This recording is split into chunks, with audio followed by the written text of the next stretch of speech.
men's little Don't breakfast. fuck it up there. What? Oh, shit, Oh, we the know. yeah, the coffee Brother, cake. we're talking snacks and everything. How y'all doing? They used to have their Y'all own know little what it Hey, stand is. at the store back in the day, bro. sometimes they got to come in like that. You know what I'm We saying? Bro, they supposed used to Look, have to, that. man. They used to We have their own supposed little table at the store, man. A little strudel thing or whatever. Man, I'll fuck one of them up. right. I'm still trying to figure out before we jump on sports. You say which pies now? No, I'm talking about like they were like the big ass like long coffee cake looking deals. Yeah. Yeah, those. I'll fuck one of them up right now, bro. That's my shit. Yeah.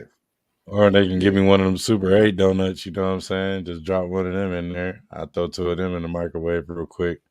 Shit. You know what I'm saying? One of them. That's them school donuts. You don't know nothing about eating breakfast in the morning at school because you can't eat breakfast at your house because you got to get out and go to school. You know, you get to school and get one of them donuts, them super donuts. The Throw that bus takes whole an in the hour and a half to microwave about fucking get 15 there. seconds. 15 seconds.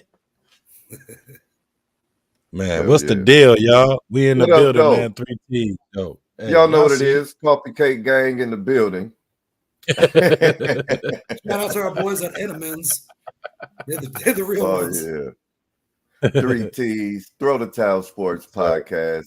It's your boy, King James the Pharaoh. I'm with my best friends. Y'all know who it is, man. Cap the Great, Ace Juice. What's happening, fellas?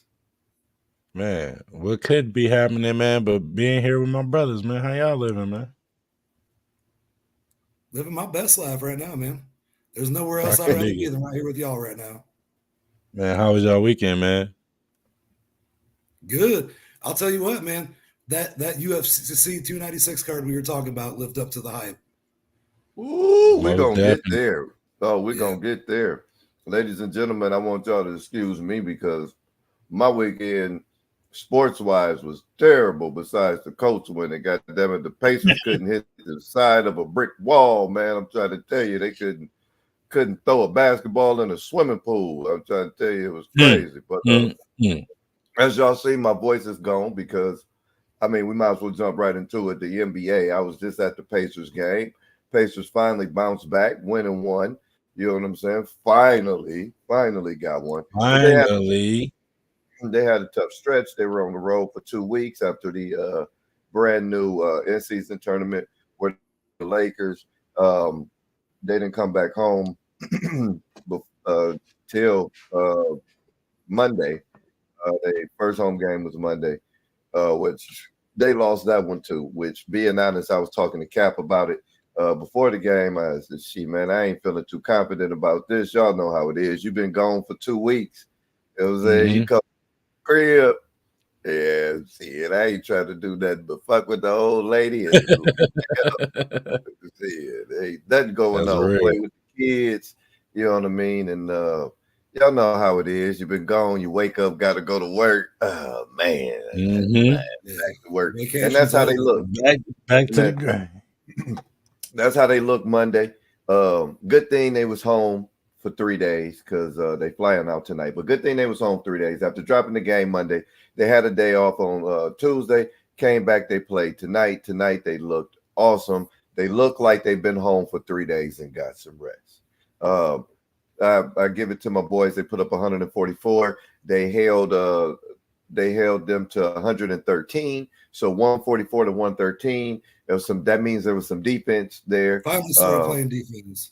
Finally started playing some defense. Actually, I'm gonna be honest with you. That first quarter, they looked like a team that if they could maintain that kind of defense that they were showing in the first quarter and in the third quarter, Indiana will be a good team to reckon with. They got a lot of guys back. They also had some injuries. They got a lot of guys back today. They got Jalen Smith, who had been out for at least 3 weeks, I believe it was. Jalen Smith was out. He came back today. Came back, showed himself looking good. We had Miles Turner back. He missed the game on Monday. And Tyrese Halliburton, guys, he looked good.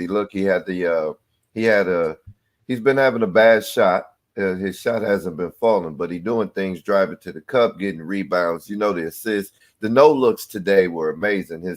He was on his Magic Johnson shit today. You guys get a chance to look at those highlights. Check it out. They look good today.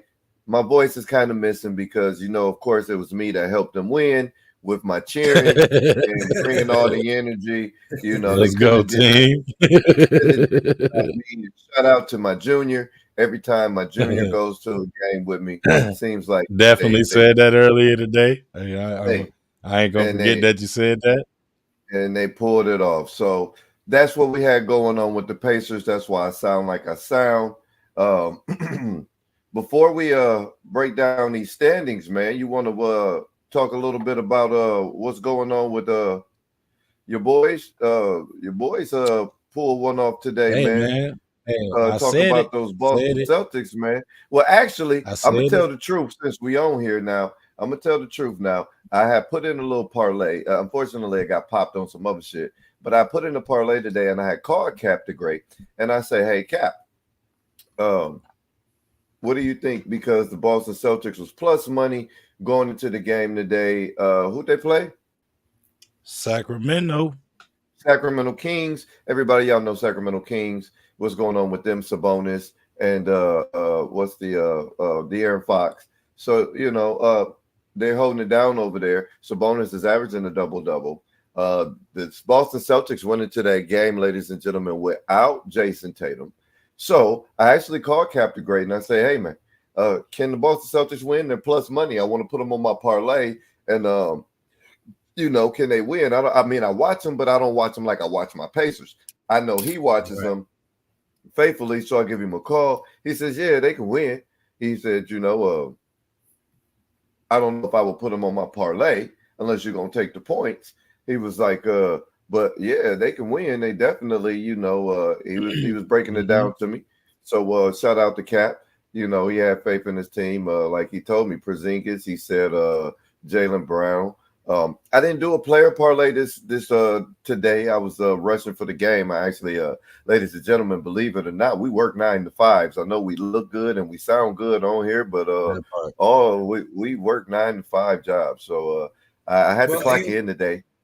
And so it ain't easy, man. Steph Curry broke your heart last week, so I understand why you don't want to go back down that road. Hey, man, we ain't gonna talk about that, bro. Yeah, man, y'all seen the show. Don't you bring up Steph? Don't you bring up that Ricky back to the Boston Celtics? They went into Sacramento as underdogs without Jason Tatum, and they pulled off the win, man. You want to talk about it, Cap? Hey, man, you know I want to talk about that, man, because I called it out. I said that we was ready. You know what I'm saying? No matter if we didn't have our star player, we got 2. We got 3, 4, 5. You know what I'm saying? Like, yeah. Hey, look.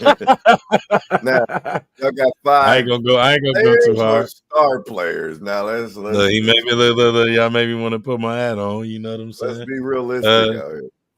No, I'm just no, we actually gotta, you know, being a big, we got, you know, if y'all know spades, we got 3 in the possible. You know what I'm saying?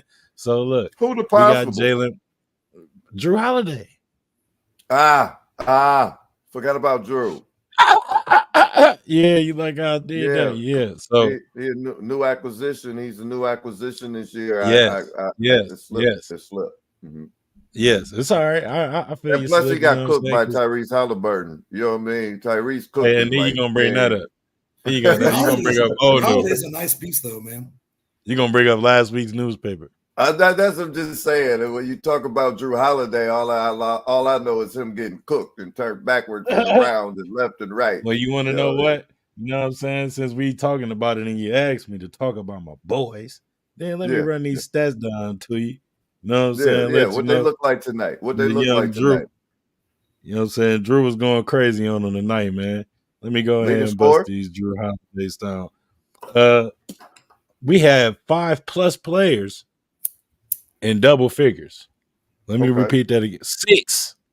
Okay. Let me go back and regurgitate my statement. We had 6. And we had Peyton Pritchard. I'm gonna start with pushing P. I'm gonna start with double P. You know what I'm saying? Off the bench with 20. Right? Hayden Pritchard 20 off the bench.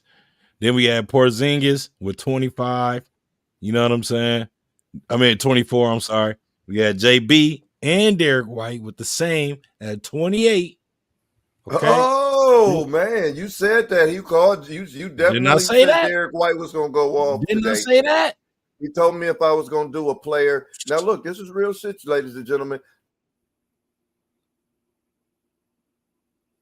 You don't got no sound. No sound. Give him the no ear signal. Sean. There we go. That's right. If you tune into the show, you're used to this. Yeah, man. If y'all know, then y'all know, man. It wouldn't be no show. It if we happens ain't at had no least, technical one time a difficulties. show. It has to. I feel like they're gonna let us Gotcha. ride all the way through. You can't be, bro. It's not even fair. You can't be good looking and have working sound. That's just what It's impossible. Fullback is. No, man. And then I got my brothers with me. Fuck out of here, man. You know they're gonna hate. But look, Yeah. he told me Derek White is going off tonight. Dead ass. Mm-hmm. Dead ass. He said that. He was like, Derek White gonna show off today. He was like, oh, because I was like, Derek White gonna have to step up. He was like, oh, he going off. He been going off. He said he been going off. Bag. And that was his exact words. He said Derek White been in his bag. You 28. ain't got to worry about him. Okay. Him and JB though, bro. He kept up with JB. You hear That's me? That's a solid effort right there too. He was Yes, Tatum tonight. come on. He was Tatum tonight. Yeah. Come on. This is what man. We seen it in him when he came. Pause. Last year, he had a breakout. He had a breakout year. When he did what? When he did what? When he saw. Oh, okay. Look, you hear what he saw. When he saw. Right? Look, then last year, he went crazy again. We damn near won the check. We damn near went to the finals because of Derek White. Hey, man. I'm just saying. Man. Okay, man. I'm being real. But look, listen to why I said that. Listen to why I said that real quick. No, we ain't gonna get off into that. Look, We're gonna I ain't look, but hold on. Let me get this little fact off real quick, right? Okay. After Derek White hit that point, that layup, when they missed that rebound, and Derek White got the rebound and hit the game-winning shot, and we won that game, we was supposed to ride that wave. You know what I'm saying? We didn't. We didn't capitalize on it like we were supposed to. Enough of that. You know what I'm saying? But coming into this year, 2023, 24. Here we go. Yeah, back to the 2023. Let's live in. He showed out. He showed out. And then we're going to close it out with Drew Holiday with 21, with a double-double, 21 and 10. 10 assists? Yes. 8 rebounds. Almost had a triple. He hasn't been assistant since he's been with you guys. He ain't been. Exactly. He hasn't been double-digit assists since he's been with y'all. So he was the Drew that we already knew. Here. But he just had, it was like his warm-up game, his breakout game, I feel like tonight with us. Because without Tatum, we know what we got to do. The ball, am I correct? Tatum handles the ball. Am I correct? Okay, so that's kind of where y'all running into a little bit of trying to figure that out. Is Drew is used to having the ball and making plays, but that's what Tatum does. See, and Derek White showed up tonight for that end because he's a go fast type guy. When he get the ball, he right up the court. So that's why here's my question. Do you like the way they play without Tatum? And do you think the lineup without Tatum played better than with him? I'm gonna say yes, and I'm gonna say it in an honest way. Because this is how you need to play when you losing or you don't got another star, your other star at hand. Like what are we getting to here though? Like what are he asking? This what he? If you don't understand the question, this what he asking. He asking. He asking this though, huh? Are you hinting at something that maybe Tatum might No, be some of the hell problem? no, never. Well, What are you talking about? man? I saw I'm that smile. That smile says otherwise. saying Look, this. I wanted to ask that question for the simple fact of this, right? Are they a better team with Brown as the No. leader and as the guy out No. there and the facility? If you asking like that, no. With Drew, hold on. With Drew at the point and with Brown at your two, in the way that they played today,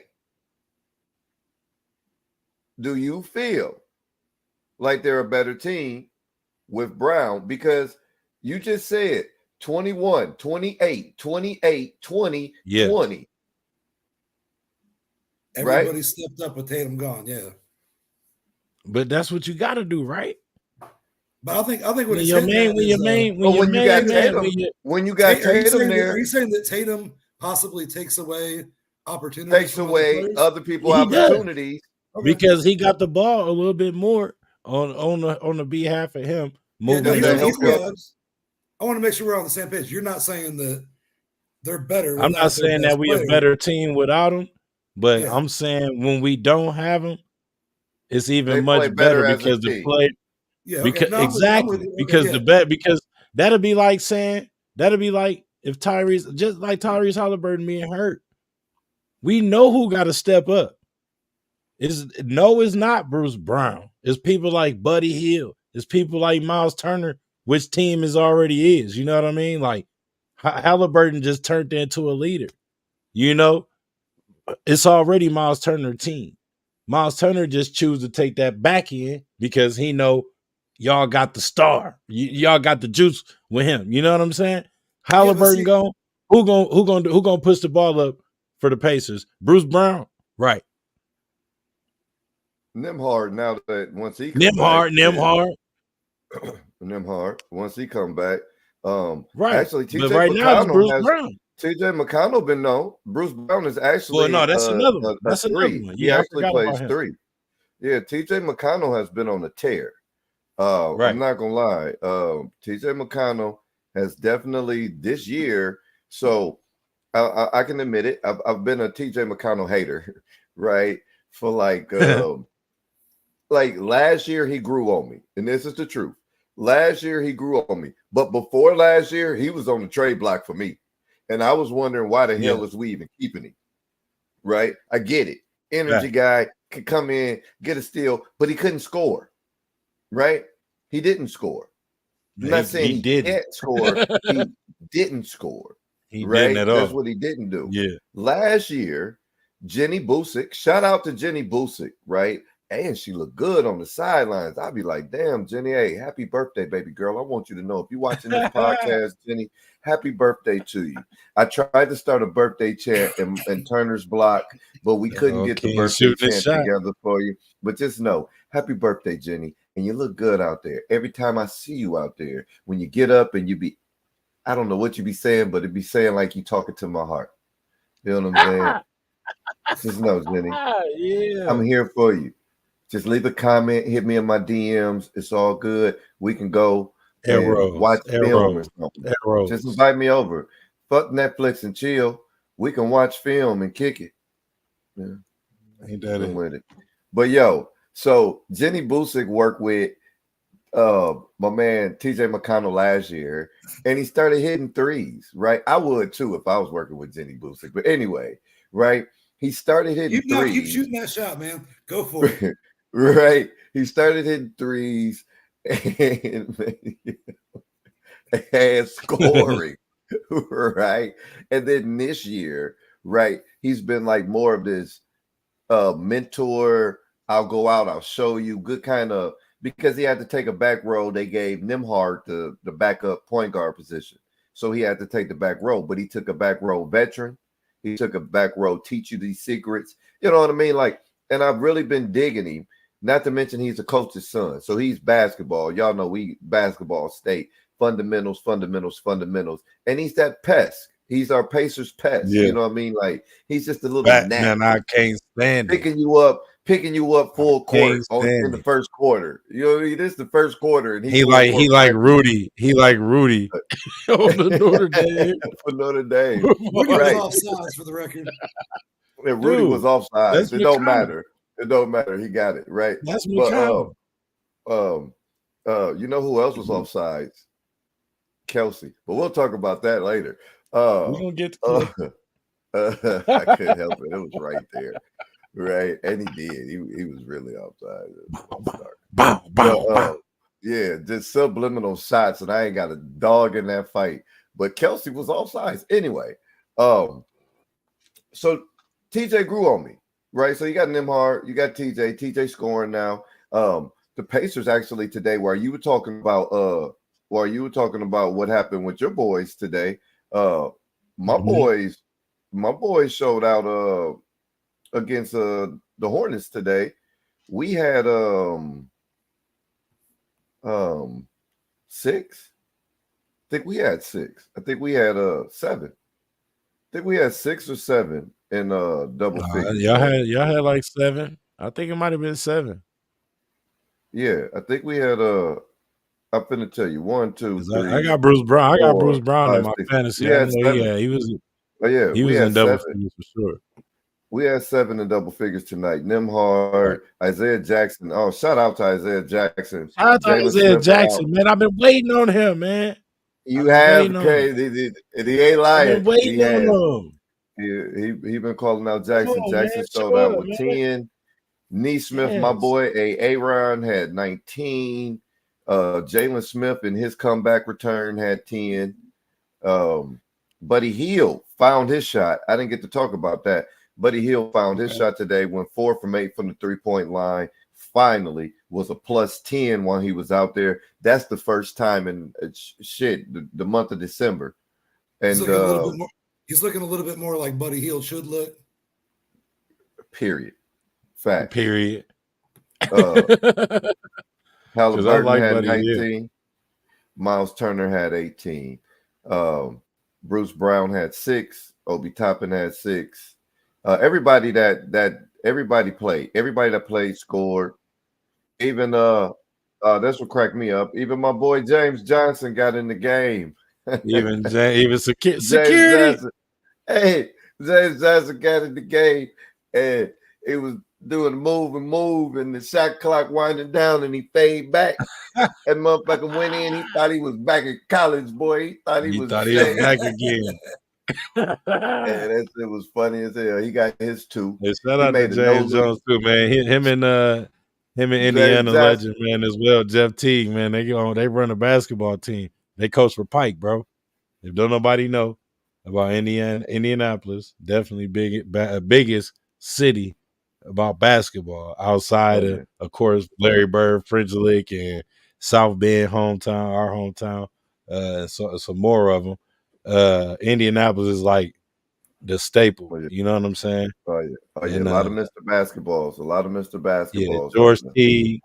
James Jones is the coaches over there at Pike High School now. So you said Indianapolis Pike? Yeah. That's where the greatest thing since sliced bread came when I was in high school. But Chris Thomas, man, wasn't he from Indianapolis Pike? Chris Thomas that played for Notre Dame? Yeah, Chris Thomas. Yeah, I remember him. Yeah. First game as a freshman, set like an all-time Notre Dame scoring record, and then looked like a Notre Dame basketball player after that.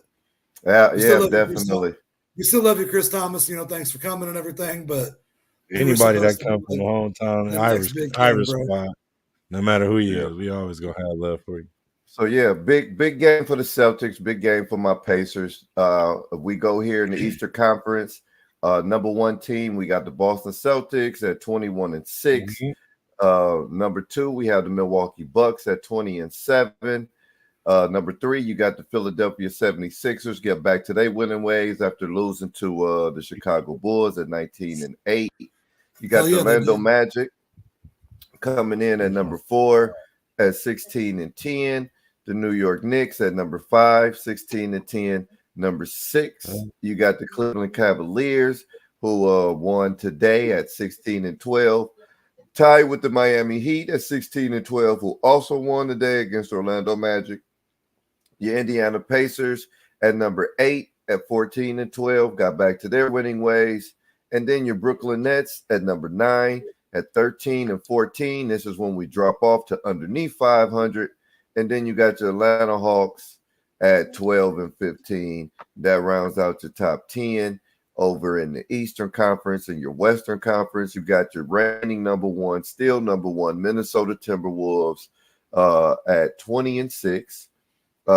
They officially lost the best record after Boston won today. Boston is 21-6. Number 2, we got the Oklahoma City Thunder at 17-8. You got your Denver Nuggets at number 3 at 19-10. LA Clippers 17-10. You got the Sacramento Kings at number 5, 16-10. After that, your Dallas Mavericks at 16-11. Then you got your New Orleans Pelicans at 16-12. Or 5, 6, and 7 are all separated by 1.5 games. You got your number 8 team, Los Angeles Lakers, at 15-13.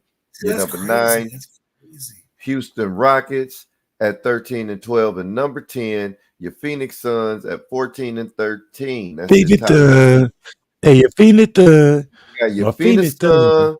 Your Phoenix Suns is number 10 at 14-13. And the Golden State Warriors are trying their best to climb it back into the top 10. Hey, you got to accept them cookies to see the Warriors. I don't care how much Steph made niggas go to night. We redeemed ourselves tonight on the West Coast. So we 1-1 right now. Can I go ahead and say just one thing real quick about the Warriors? The Warriors, I hate to say it, but I think that dynasty's cooked now, man. Last year I was optimistic for him.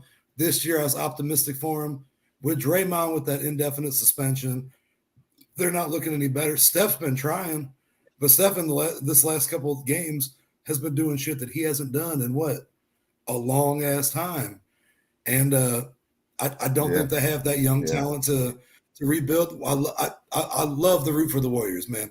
They were so fun years ago when they first started winning, man. I didn't hate them like I hated the Patriots when they started winning.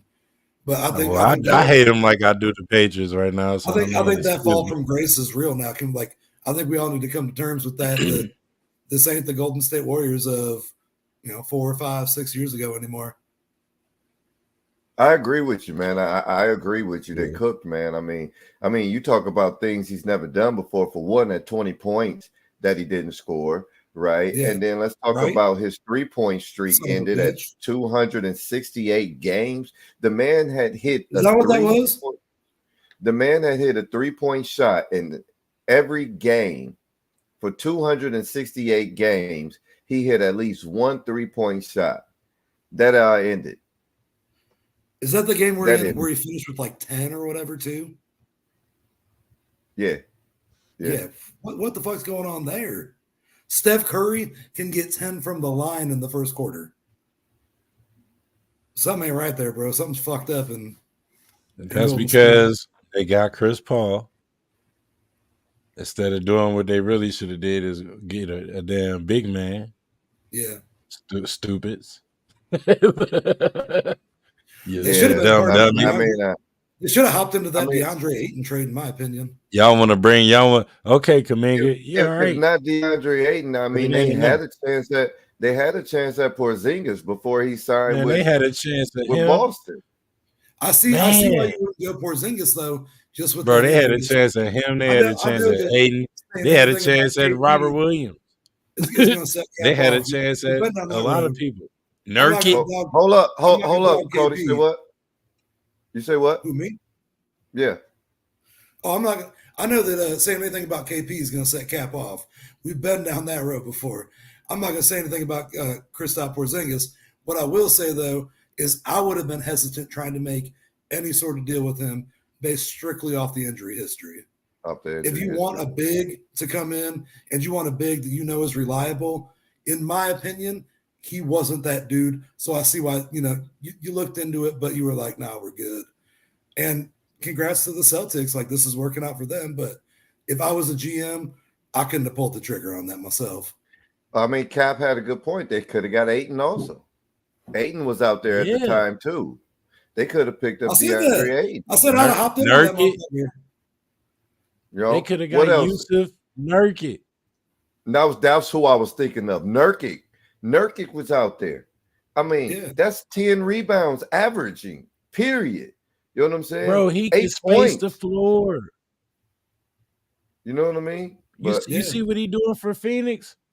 But hey, you see what a change of scenery do for somebody? Other than getting punched in the face, what is he doing? Man, I mean, but why did he get punched in the face? Because he balling. And that wasn't even like Draymond's worst thing ever. I didn't even get to say that last week. Hey, it just add on to the list. Everyone's acting like Draymond landed a spinning back fist on his ass. He did. Draymond did what Draymond did. He did. That was a spinning back fist, bro. What you talking about? That didn't even land half as solid as like the stomp he's done or some other shit, man. Like, bro, that was a smooth way to sock a nigga across his face, though, right? It was. Oh, that was some bitch shit, right? And then like I'm gonna sock you, but then it's not gonna look like I sock you, so maybe I don't get put out. Yeah. You know what I mean? Maybe I just get hit with a tech, but I'm gonna sock the shit out your ass. But it don't look like I socked the shit out your ass. But I socked the shit out your ass. Though. That's Draymond Green. Shout out to his acting. Yeah, man. I think that's over with. I mean, there was other things that happened in the NBA too, man. Let's talk about Ja Morant, man. Ja Morant returned.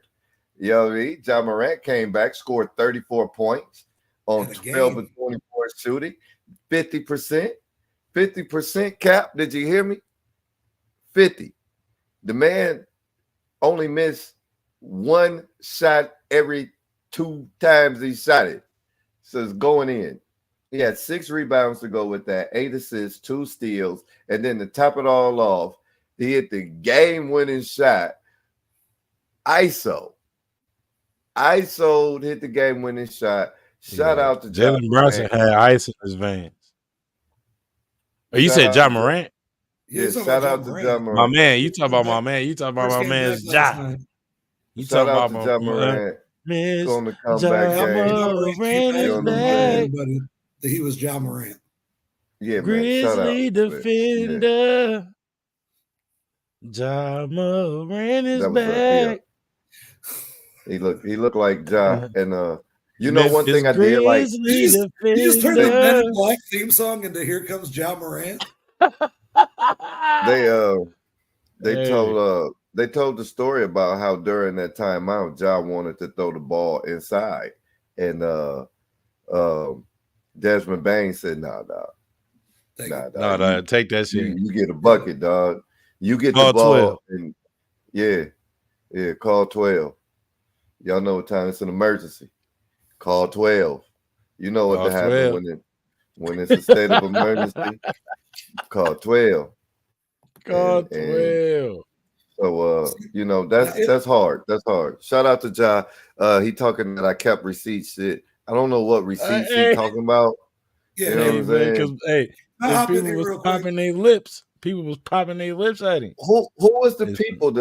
The media doing their job? I mean, you know how they be, man. You know how. Who would? You wouldn't be.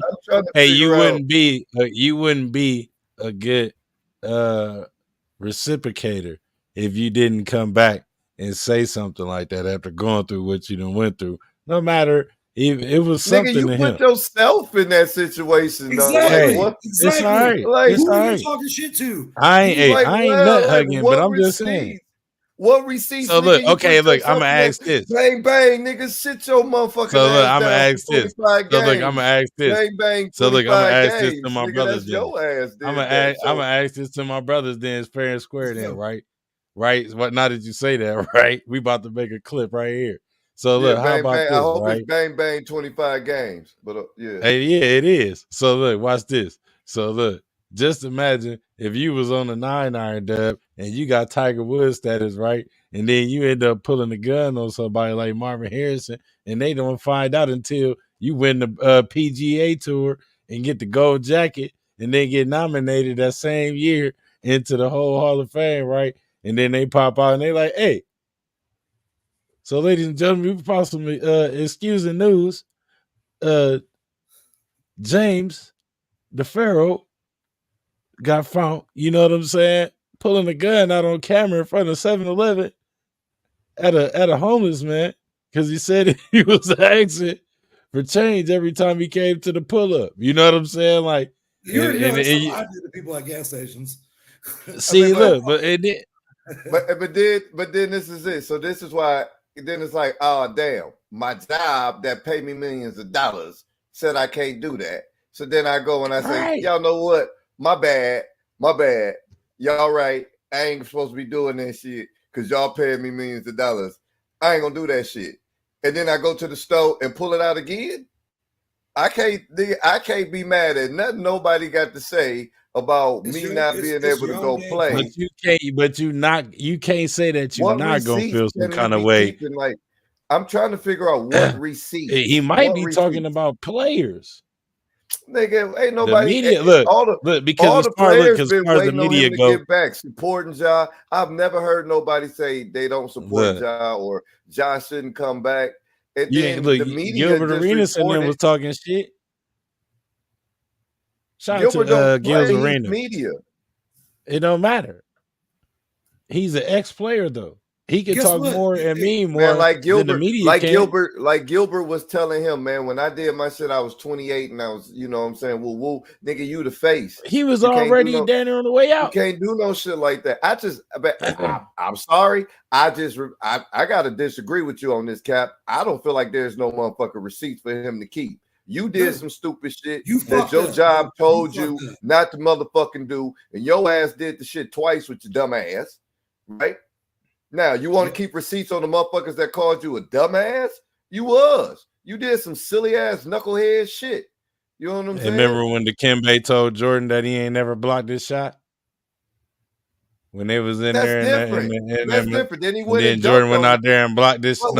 He went out there and blocked this shot. Ja Morant can't score. Who said this nigga got a good? Like nobody did. No, they was that. So I'm trying to figure out the reason what receipts, nigga. Man, take your little childish ass out. Whatever you need to get you motivated, I ain't got no problem with that. But take that's your what little I'm childish on. ass Like somewhere that's what I'm on. And go hoop, nigga. But don't be talking I'm thinking about. He got it mixed in his head. I got receipts. Receipts of what, nigga? Of your dumb ass pulling the motherfucking pistol and getting bang bang 25 games? Because we got that receipt too, nigga. Go ball. The bang bang 25 games is wild. Less that, more playing, bro. That's all I'm saying. Dude, if Ja Morant understood, he's just a kid, bro. If he understood that he has life by the fucking balls right now, bang 25 games, he would be so much better. Ja Morant, you are the reason you have receipts because you're a dumb motherfucker and you're trying to be something you ain't, bro. You're Cheddar Bob. You need to sit your ass down. I don't know about Cheddar Bob. Hey, I don't know. Just go hoop, dog. You know what I'm saying? That's all what I would prefer. All that other shit, dog. Miss me with keep this receipt. Ja Morant, tag this show. Keep the receipt. Keep the receipt of that. How much did he lose in 25 games, nigga? That's the receipt. I hope you keep it. Because you get player of the week, that's like 25,000. If you get player of the month, that's like 50,000. So them add up, my nigga. Because I hope them the receipts you talking about. Because shit, you lost a whole lot of money on 25 games, nigga. So the receipt I'm talking about. The receipt I'm talking about is I want Ja Morant at a press conference to be like, look, you fat white bitch that's on the 3Ts podcast. Quit talking shit about me. I see you double chin. You ain't impressing nobody. Man, hey, look. Hey, first off, if nobody is gonna talk shit, you know what I'm saying? We gonna talk shit, you know what I'm saying? And that's what we do over here. It'd be good to make it. It'd be good to make it to a press conference, though. What we do is we just promote bang bang 25 games.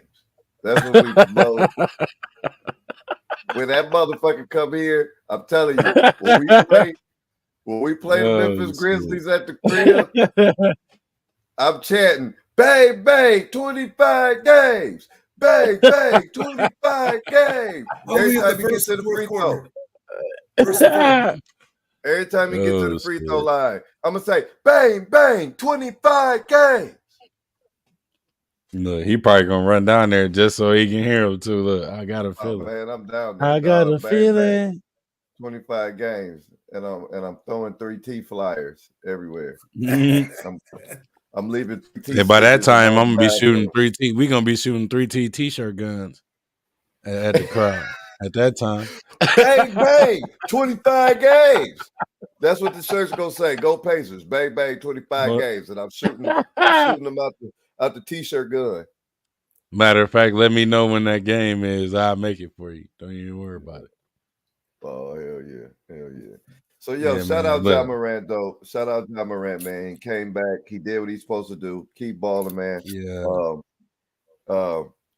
See what kind of energy he got at the crib. They play my Pacers on what's tomorrow? The 21st.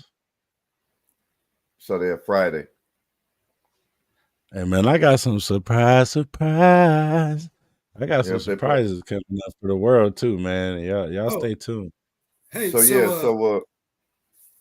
go ahead. What you got? I was just gonna move on down the list here. We're talking about, people and their accomplishments so far. Like we talked about the stats in the Pacers game, the stats in the Celtics game. Ja Morant going crazy. So I want you guys to play a little game with me, and I want both of you guys to guess, and I'll give you the right answer, okay? This season alone so far, how many different players in the NBA do you think have scored 40-plus points in one game? This season? This season. Do multiple games count, or that's just players? No, like you count. We're talking different players, not. We talking different players, but that's players, throughout the league, right? Different players in the entire league that have scored 40-plus or more points in a game. I'm gonna say 22. I'm gonna say somewhere around 12 to 15. And do you have a guess how many games somebody has scored 40 or more points in this season? Oh no, it's been a lot of games because Joel Embiid is averaging damn near 40. He averaged that. Yeah, matter of fact, that's what I was going to talk about. That one might be a little bit skewed, but so this is a real stat, and you guys can Google up until tonight's games. This was done earlier in the day. 30 exactly different players have scored 40-plus points or more in a game this season. And there have been 57 total games where somebody has scored 40 or more points. This season. To me, that is crazy that we have gotten to this point where this still early in the season, 30 different players have had a 40-plus game. It's time separating the men from the boys. So I'm going to throw in the in-season tournament probably has something to do with that. You think Facts. They was getting up. They were getting it was like for that in-season tournament. That's when everybody was looking like, oh shit, motherfuckers is averaging 100 or some points a game. That's everybody total games this year. Everybody that played in the in-game season tournament. I mean, in-season tournament, averaged that damn near over 100 points plus. But those don't count though. Those stats in those in-season tournament games. Yeah, they're actually the games do. They haven't decided that yet. Like I heard that on the news the other day that they don't officially know how stats for the in-season that's stupid as hell. Count. Well, they're saying the ones that were in Vegas don't count. The ones that were in the regular season were in regular season, so they were regular season in-season tournament. So, like, what happens to those stats from these players? Like, they just don't exist now. They in-season tournament stats. That's wild, man. So, you know how you got playoff stats and regular season stats? Yeah. Same goes for the in-season tournament. Once you get to Vegas. Once you get to Vegas. So all your season stats during your in-season tournament, those count. But once you get to Vegas, those are playoff stats or in-season tournament stats. Yeah. And that I will say, I will say one thing real fast. Like early, like we've talked about it before. At the beginning, I did not like the in-season tournament. I thought it was a joke. Last episode or the episode before that, we talked about things that could be cool to happen for the winner of the in-season tournament. I was talking to somebody at work about this, and they actually came up with this idea. I don't know how plausible it would be, but we were talking about like guaranteed to make the playoffs or this, that, and the other thing. But we had a bunch of stipulations. Why doesn't the NBA just make it as easy as if your team wins the in-season tournament, that's where the All-Star game is the following year? That's extra money for your franchise. Does that make sense? Yeah, but I mean, like, I just because guaranteeing a playoff spot seemed like a pretty solid move. I mean, like, we get the All-Star game. That's money for the franchise. I mean, it's better than as a player though. What do we get as a team for winning? Oh, bro, they love you at home at your own All-Star game. Right, but what I'm saying is like, but that's next year. The All-Star game's in Indy this year, right? You don't think Halliburton's going to love every minute of his life? I mean, he probably just had that taste in being in Vegas. Just, you know what I'm saying? Yeah, like, I'm just saying, like, maybe it means something special to the players. Yeah, I don't think that's too much of a concern. Because look, if I'm a bench player, right, or if I'm not a perfect example, right? If I'm not a all-star, what does that do for me? I get to root for my. If you're not an all-star, I get to root for that one player I got. So let's say, perfect example. Let's say the Pacers. Let's say the Pacers would have won it. Or no, here we go. Let's say New York would have won it. Right? Yeah. What does that do for what's dude name? RJ Barrett, right? Who ain't gonna make the All-Star game? Not a whole lot, but like my thing is like for me, that but he's like a star on that team, though. It seemed like a safe move that the NBA could do. Supposedly. Like it seemed like a safe move the NBA could do where they make it feel like it means something, but it really doesn't. I don't think they buy into that, though. I don't think they buy into that. Well, they bought into the money without anything else. Like, why not? And then another thing is when it comes down to your organization, your organization might not want. So, like the Pacers, you bid on the All-Star, right? Oh yeah, absolutely. You bid for Super Bowls as well, yeah. Right, and then if you win it, that gives you the time to get the capital to get it set up, right? Yeah, you got to set up the infrastructure and have everything else worked out too. Yeah, like the Olympics. Right. So, so if you say we win the in-season tournament and now the All-Star game is in our city, the following mayor's year. freaking out. No, following year. You know what I mean? Yeah. Yeah. I'm not talking. So then what happens? So then what happens if LA goes back to back? That's 2 years in LA. That's fine. who these other franchise owners, these other franchise owners party for All-Star weekend. These other franchise owners ain't going for that though. These other franchise owners ain't going. In Hawaii, bro. Everybody loved taking their family to Hawaii for the Pro Bowl. Now there's like, we're not talking NFL. We're not talking NFL. You can't even compare those when it comes down to ownership. Yeah, there's no comparison to either one of them. You can't compare NFL ownership and organizations and teams with NBA organizations and teams because they're ran different, especially with the money situations, right? And you don't have small market NFL teams. Like, you get what I'm saying? Like, Indianapolis isn't considered a small market team in the NFL, right? But Carolina, right? But they're not considered a small market. Yeah, just because the NFL is so big. I got you. You did. No, right. I'm with you. Yeah, it's way more chances in the NFL than it is in the NBA. But so this is it. Getting the All-Star brings revenue to your city, right? That's why it's never in the same place twice. Back to back. Yeah. Teams get the opportunity to showcase their city and bring in that revenue, upgrades to your stadium, upgrades to your cap space. You know what I'm saying? All of these things come with that money. If we're allowing it to be all-star going to whoever wins the in-season tournament, and you got a dynasty squad, Golden State, right? Like that old Golden State squads, bro, these owners ain't going. Because now we have no opportunity to get that all-star game. We might not be the best team in the NBA. We might be trash. But we got a chance to win that all-star game.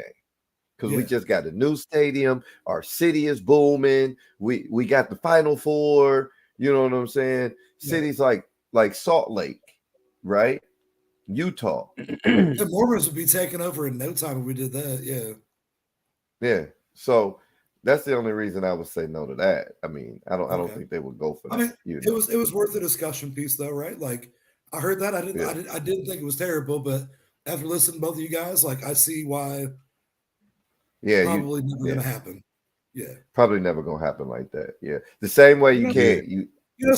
Sometimes on this show we're just throwing shit at the wall to see if it sticks. Of course. Yeah. Speaking of throwing shit at the wall and seeing if it sticks, everything Joel Embiid been throwing at the basket been going in. Dog, that man was like a 40. He been averaging 40 points, 13 rebounds in the month of December. Big shout out to Joel Embiid, setting records out there. That man is. Man, the third player in NBA history ever to have that kind of a highlight in the game. He hit that record, that milestone tonight. I think it's him, Oscar Robertson, and somebody else. I can't remember, but it might have been Kareem Abdul-Jabbar. 51 tonight. Crazy. It's out of control. Nuts. Shout out to Joel Embiid. It's still fuck him because I don't care how much of an MVP and how many 50 points he put up. Y'all know what it is. Hey, y'all know what it is. We both. But, man, Joel Embiid, 40 points, 13 rebounds in the month of December. That's crazy. I don't even think I ever remember anybody but Allen Iverson averaging 40 points. Like, I don't like straight up Michael Jordan. I remember him averaging 30 something. That's pretty ridiculous. Yeah, you know it's crazy, dude. It's crazy, bro. 40, averaging 40. The only person I know, I seen Allen Iverson average 40, but not for the whole season. But I seen Allen Iverson average 40. That was crazy. Yo, speaking of craziness, Jalen Brunson was on fire in Phoenix, man. Oh, you on fire. You on fire with these segues right now. And we talking about 50 points. Jalen Brunson in hot Phoenix. He was hot fire. 9 for 9 from the three-point line. Bruh, 12 for 12 in the second half. He's the first player in the three-point era since they started recording at 79 to 80 to score 50-plus points while shooting 100% from the three-point line on 8+ attempts. People don't do that, bro, and that ain't been done since 1980. Wait, I was like, wait, what?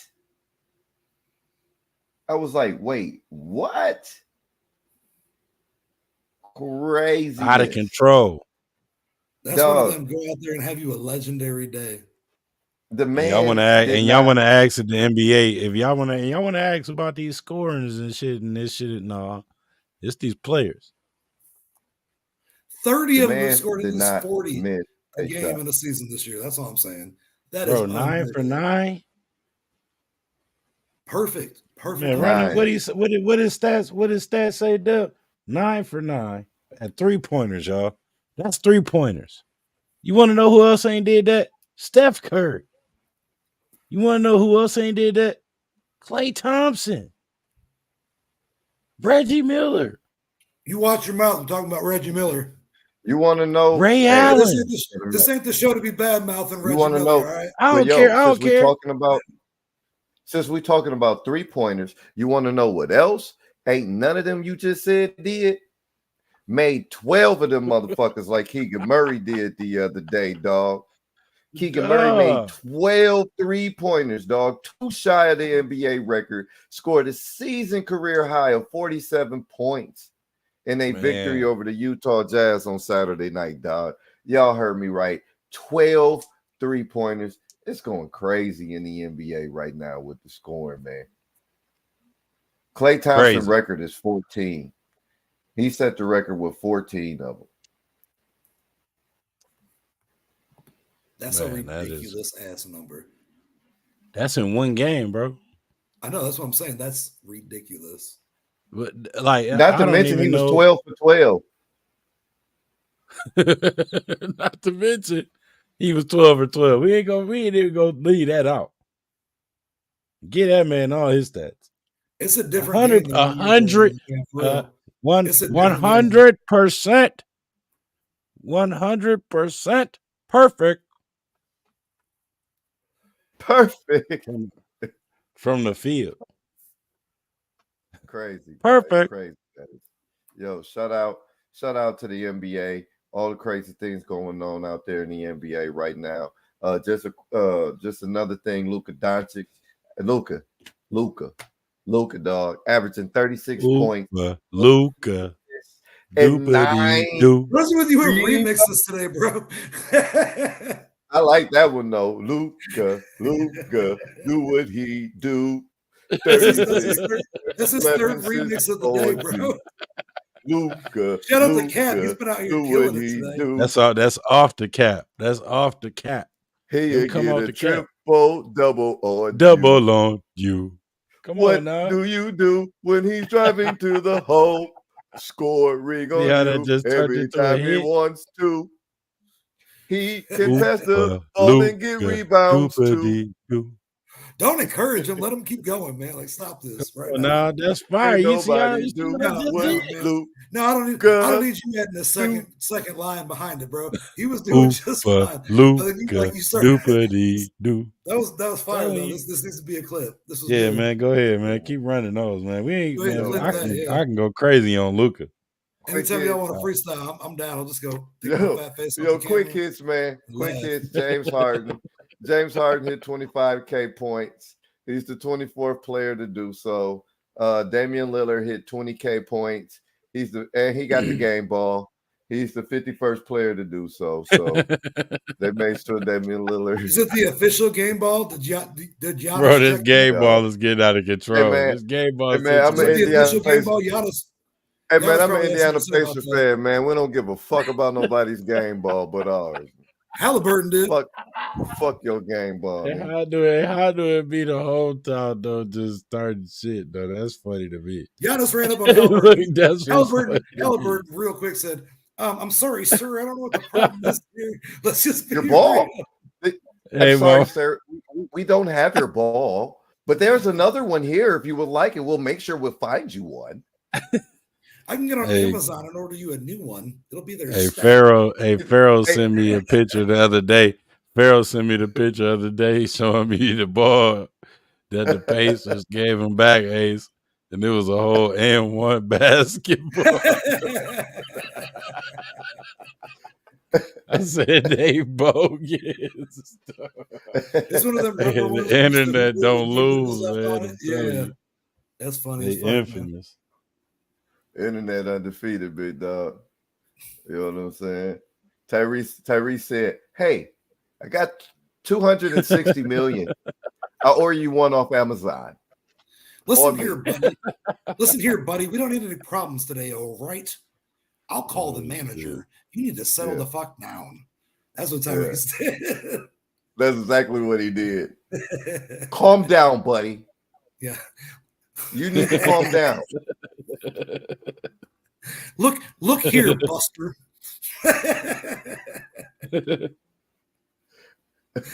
Oh fuck! All right. Miles Turner said, "Fuck your ball. What ball, nigga? What ball, nigga? We need. I love the clip. I love the clip of Miles Turner saying, "Yeah." Yeah, hey, he was I love your GM hopping in there some those, man. Your GM's got heart for hopping in that shit. Hey man, KP, shout out to Kevin Pritchard. I seen him today too. Shout out to KP, man. Yeah. Shout out to KP, man. My man KP, Kevin Pritchard. But yeah, that wraps up. KP. That wraps up our NBA right here. We can take it to the NFL, fellas. You guys see the always ready. Yeah, man. Let's take it to the NFL. I wanted to talk about last week. We can go over these scores. It was quite some upsets, matter of fact, ladies and gentlemen. As we get ready to go for week 16, which starts tomorrow, we'll run down some of the scores from week 15 for you and show you where things are standing in the NFL as things heats up, getting close to the playoffs. Every game counts. Thursday night, we talked about that on the Lab podcast. The Raiders, we getting there. We getting there. The Raiders ran over the Chargers. The Raiders. Showed up out of fucking nowhere. We thought they were buried. They went Pet Cemetery on us, man. Yeah, didn't they? They showed up at 6-8 and blew out the Chargers. Made the Chargers look like they weren't even there. Saturday games, we had the Bengals versus the Vikings. The Vikings looked like they had the Bengals in a chokehold, man. I mean, you thought this game was over with. And I tell you what is that guy name that came in for Joe Cool? Browning. Browning. Jake Browning. That's Jake Browning. Yeah, Jake Browning. Yeah. Jake Cool. That was at the top of the head too. That's Jake Cool. That's Jake Cool. You know what I'm saying? Everything. Hey, that man came in there. He's 2-0. He's 2-0. Browning's 2-0. So shout out to Mullins too, man, from Minnesota. Oh, shout out to Mullins. Mullins was balling out, man. Oh yeah, man, balling out. Jordan Addison were killing it. I think the stats on that game was something crazy for Mullins. He threw for almost 300 yards or something like that. It was a high 260, 240s. I don't remember, but that was a good 303. 26 of 33 for 303 and 2 touchdowns. Right. But he had 2 picks. But those 2 interceptions is what did it for him. Yeah, the 2 picks, man. Mm-hmm. Yeah, that killed him. But shout out to Jake Browning, 29 for 42, 324 yards and 2 touchdowns. Because he definitely didn't have no help in the running game. I'm saying Joe Mixon only gave me 47. It was ugly in the running game. The running game in Cincinnati is it hasn't been there all year, man. I think that line's just that fucked up, which is why Burrow's hurt, which is why the running game ain't working, man. They need to address that in the offseason. Mm-hmm. That's why Burrow's been hurt twice. He's been hurt twice since he's been there. Yeah, because you have nobody blocking for him. It's like the same thing with the Bears and Justin Fields. You have nobody blocking for him. Of course, he's going to get fucked up. Wasn't that what they was going through with Dak Prescott over there in the Cowboys area?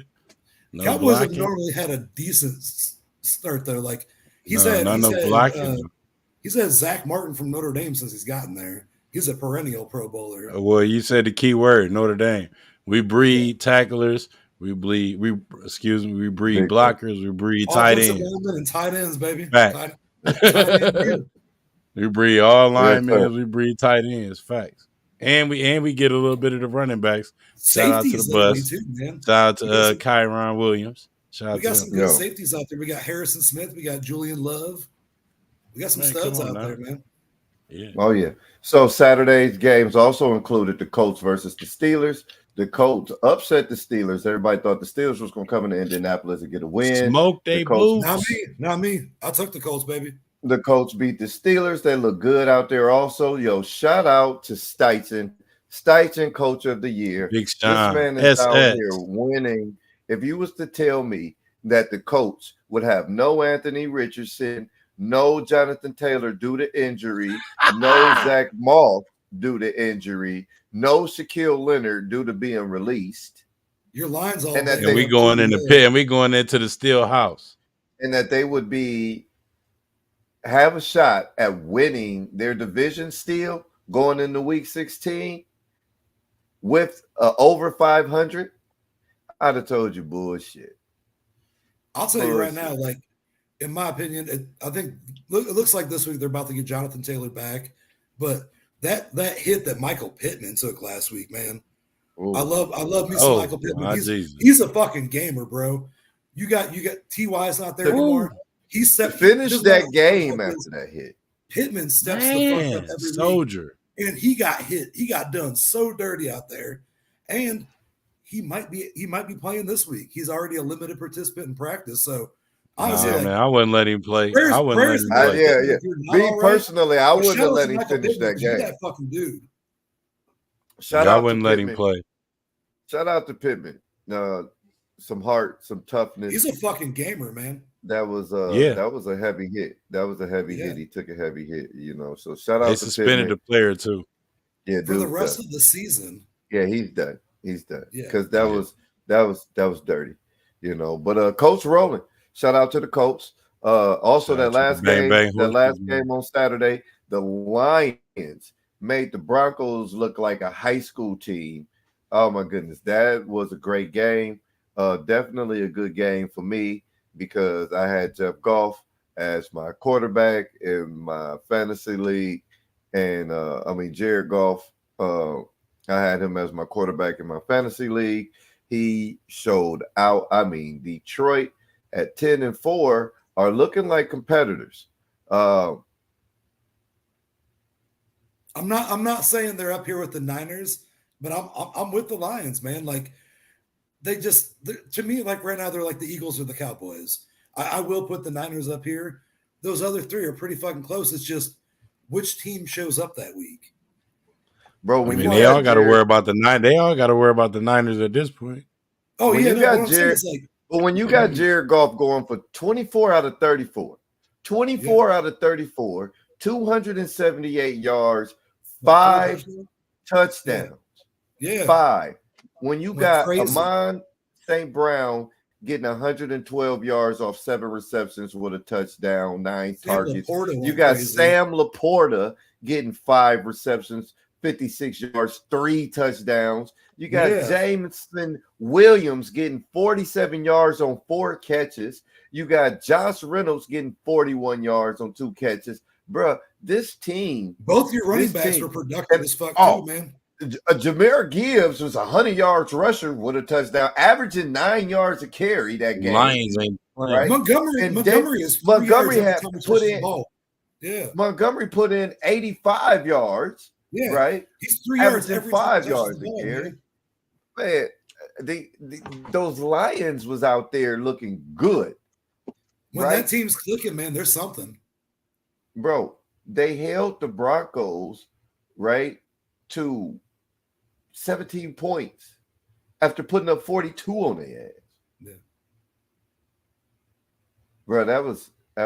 They made Russell Wilson look like he's been looking all season.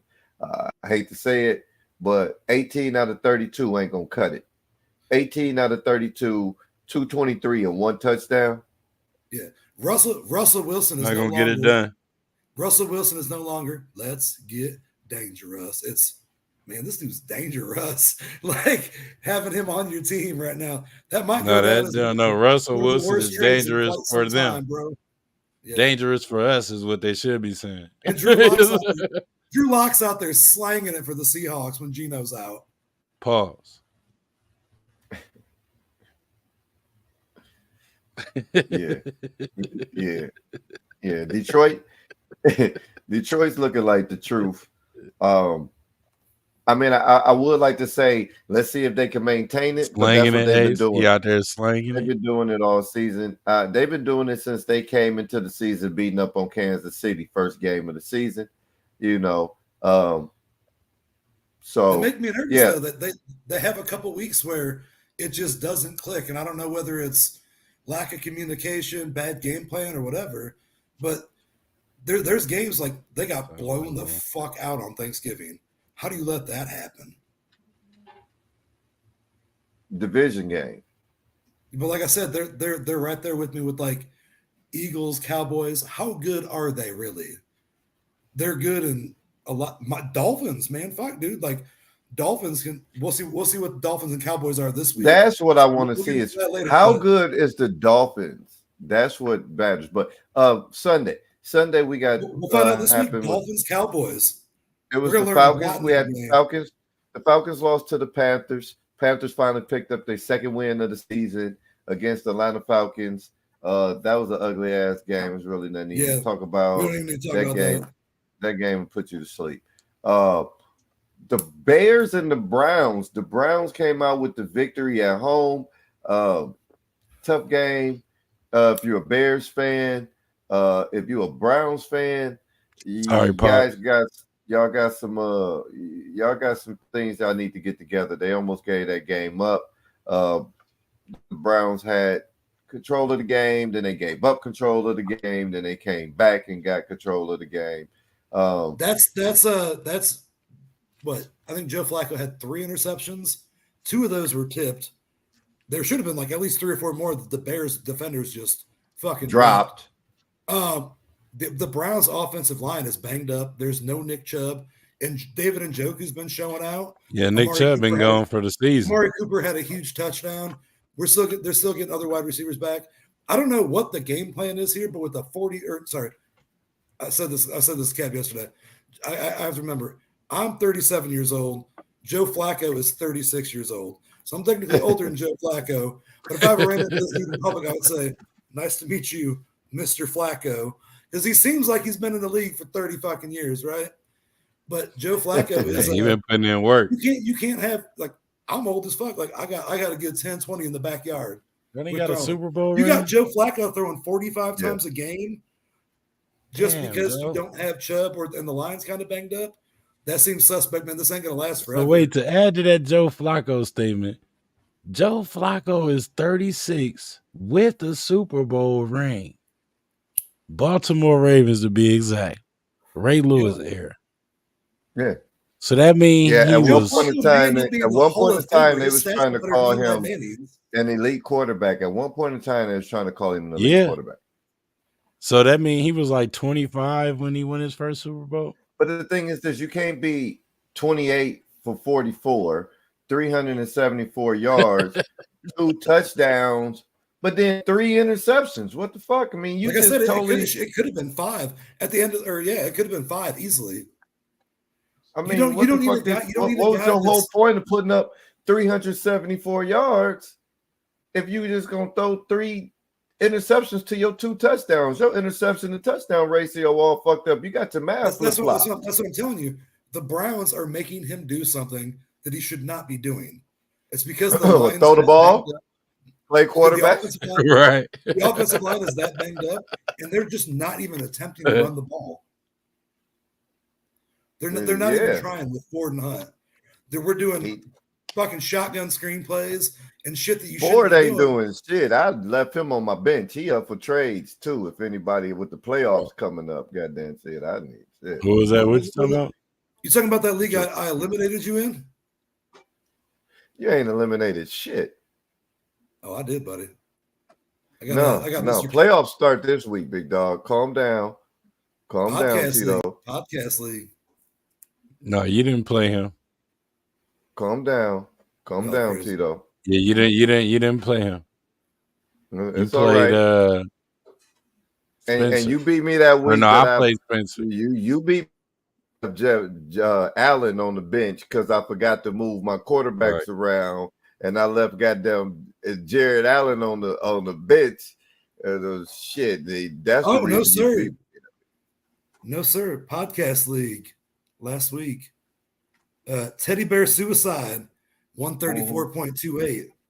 I'm cooking you, 114.26, which moves me on to play Cap in the next round of the playoffs. Bro, that wasn't playoffs. That was the last week of the regular season. Yeah, the playoffs will start after this right here. Playoffs start this week, big dog. Calm down. I'm looking at the playoff bracket. Now I'm finna eliminate your ass just for that. You can't see that, but round 2, you gone. You're in the consolation. Oh yeah, I guess we is in the Popeyes playoff. Yeah. You're in the consolation game already, bud. Trav against Spencer. So whoever loses against you and whoever lose against you and come on, titties. Come on, titties. Which is come on TDs now. Y'all would have had to have been there for the Build Your Squad draft. It was a lot of fun. Y'all will be going. I don't know. We'll do one. Is that how that's supposed to go? We can have a new one this year too. That Build Your Squad. I'm about to win. I don't care what nobody talking about. I'm about to win this shit. If I'd have known I was in the playoffs, I probably would have did mine a little bit different. But oh well. Yeah, Cap, I need one of us to win too. I don't want to have one of us to buy somebody a present for winning. I'm trying to get the present, man. The present is that we don't have to spend any money on anybody other than ourselves, and that is fantastic. Yeah, that'll be wonderful.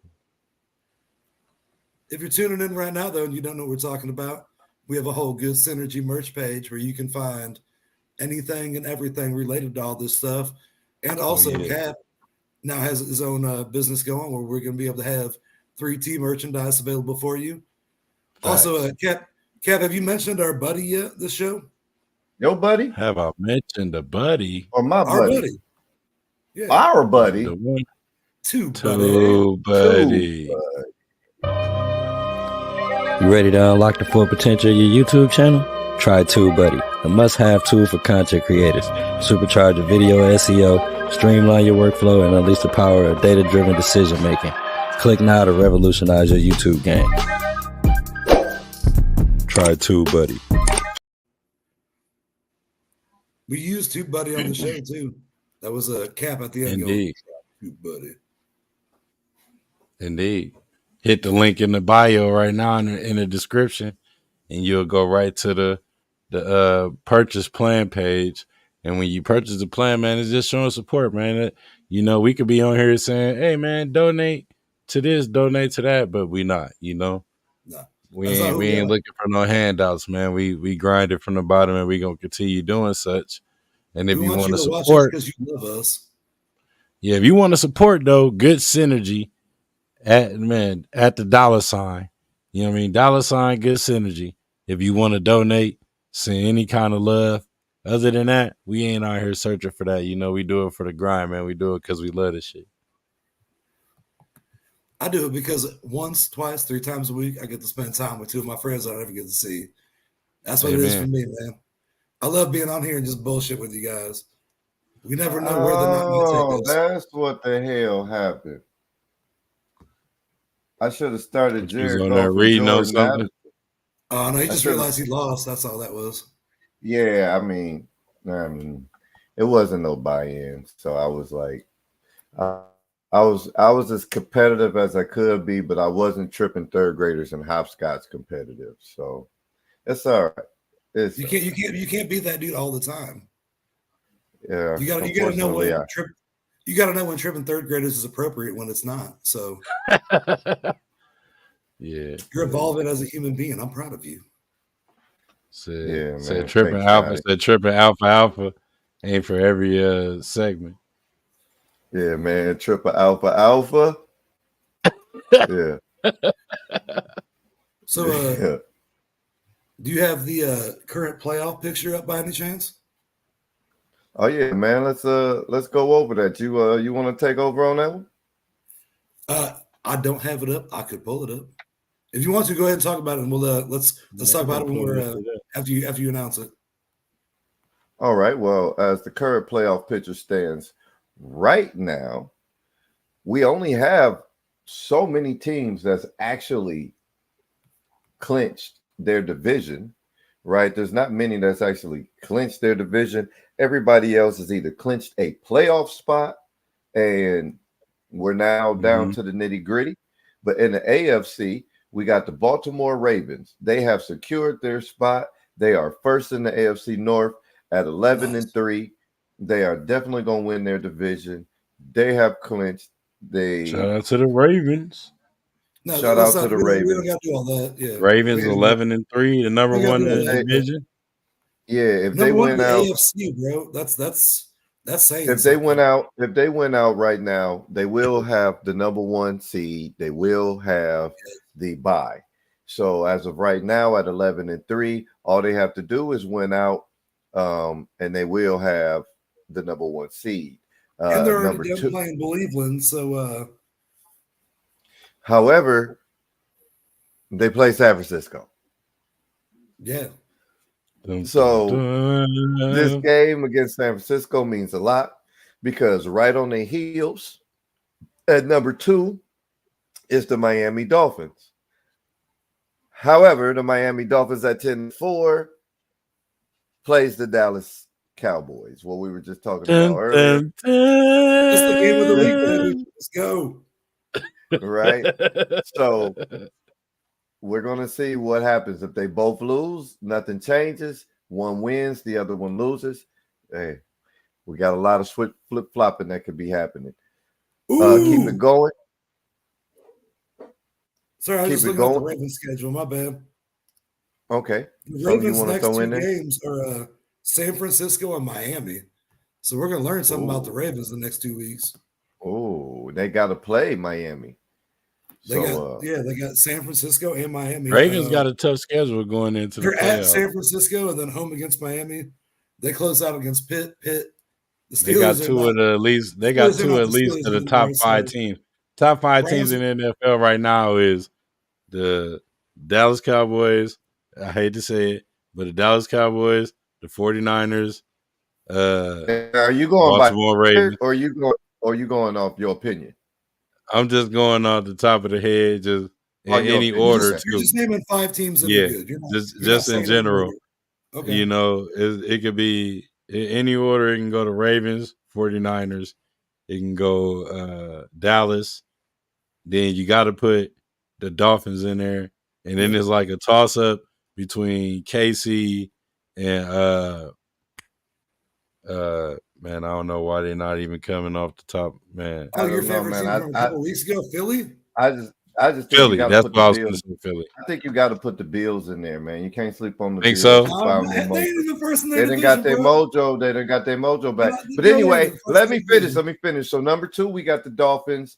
Number 3, right now, the 3rd seed will be the Chiefs. They play the Las Vegas Raiders. The 4th seed will be the Jacksonville Jaguars. They play Tampa Bay. However, just to let y'all know, the Jaguars are tied right now. Hey, wifey said go Ravens too, by the way. I didn't mean to just throw that in there like that. She just said go Ravens. I ain't got nothing to do with that. She got to take that up with the other guy, right? I need to switch hats again, goddammit.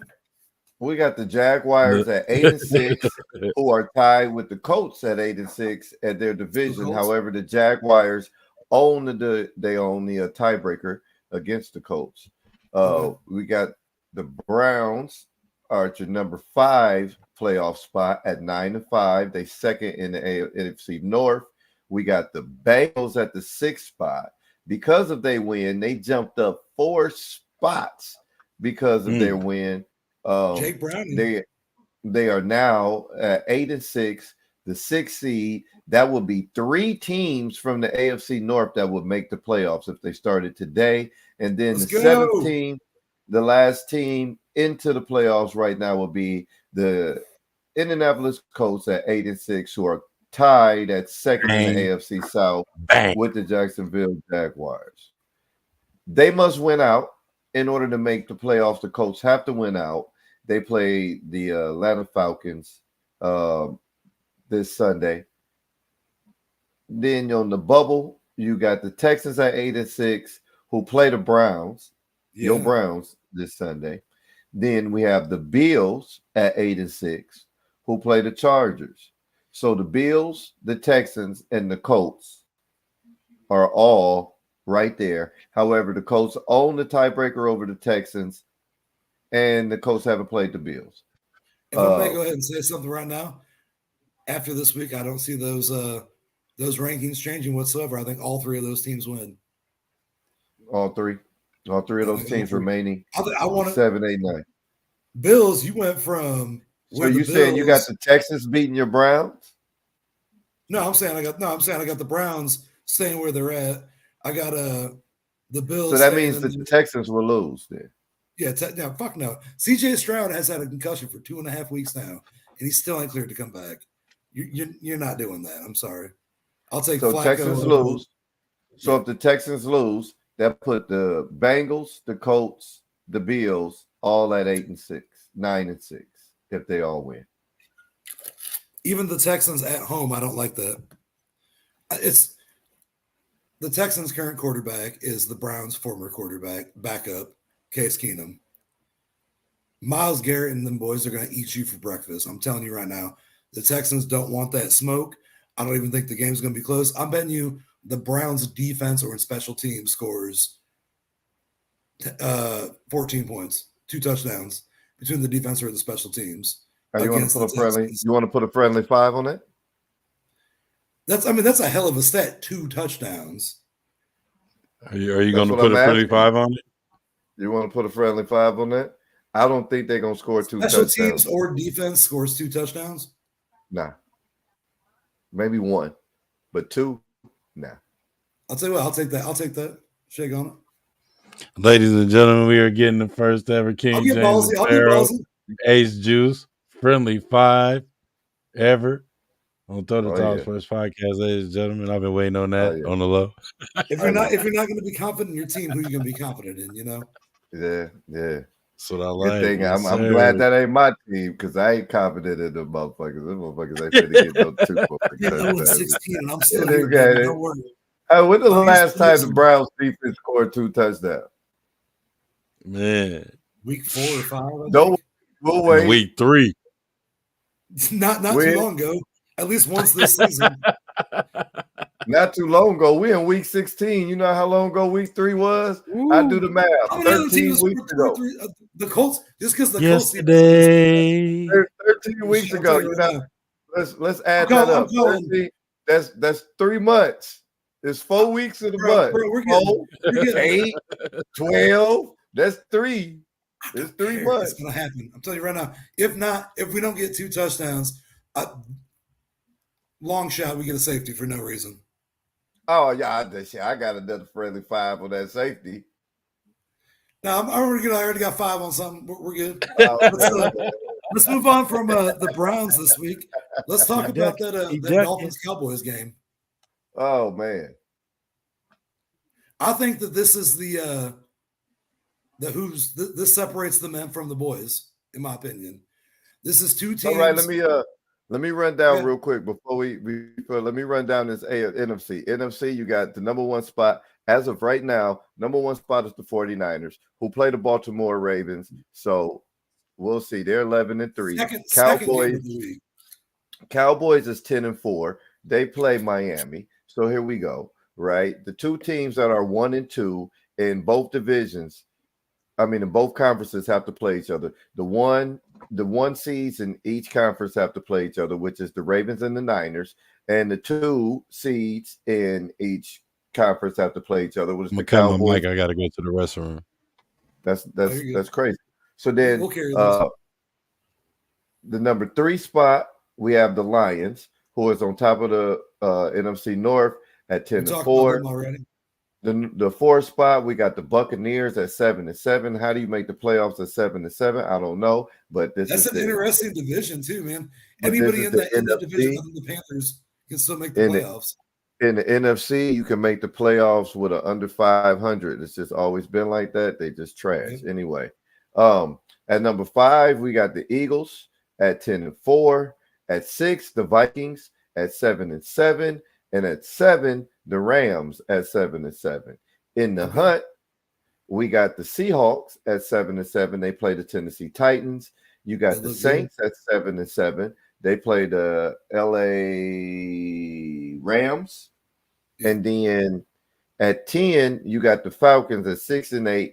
They're a long shot. They play the Indianapolis Colts.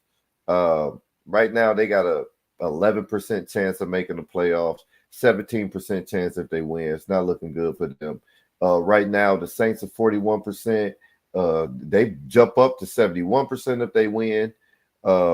The Seahawks got a 49% chance right now. They jump up to 65% if they win. And the Rams 52, but if they lose, they drop down to 15%. And so that's a good game to watch. The Rams and the Saints. How many of those teams that you just named were like at 500 or within the game of 500? Shit. 1, 2, 3, 4, 5. 5 teams in the NFC is. See, that's wild, man. Like, and 3 of them are in the NFC South. And 1. That's not even a division that's beating like the AFC North where the Browns are. That's a division that's beating up on itself because the 3 of those 4 teams right now are like could potentially make the playoffs, or if the playoffs were to start today, are doing that. What, the NFC North? Entirely different because they're good enough to beat. The NFC North is terrible. The Browns beat the 49ers this year. Like, what are we talking about? Like, we're talking about the NFC North, right? Not AFC, right? Oh no, sorry, I was talking about the AFC North. I'm saying, okay, the NFC. Come on, man. The NFC North is being dominated by the Lions. Yeah, sorry. I'm talking about the NFC South is that terrible. If you're looking at like they could have X amount of, all of them are like 7-7.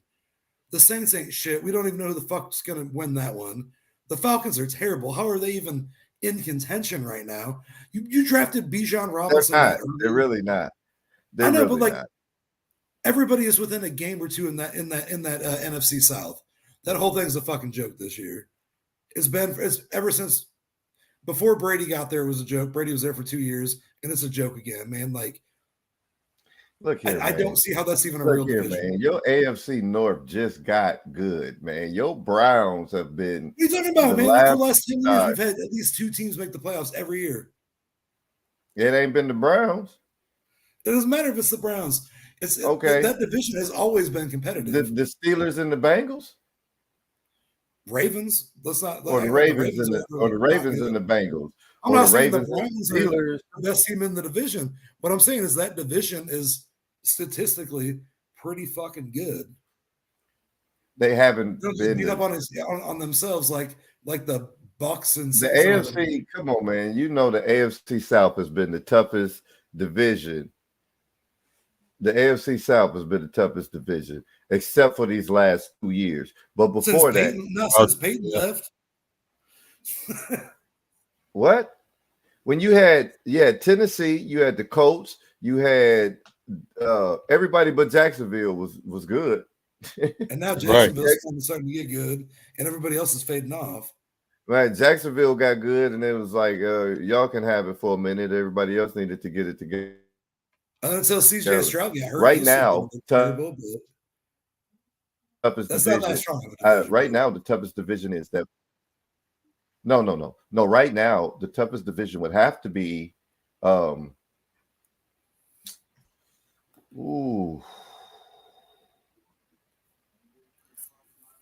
NFC West.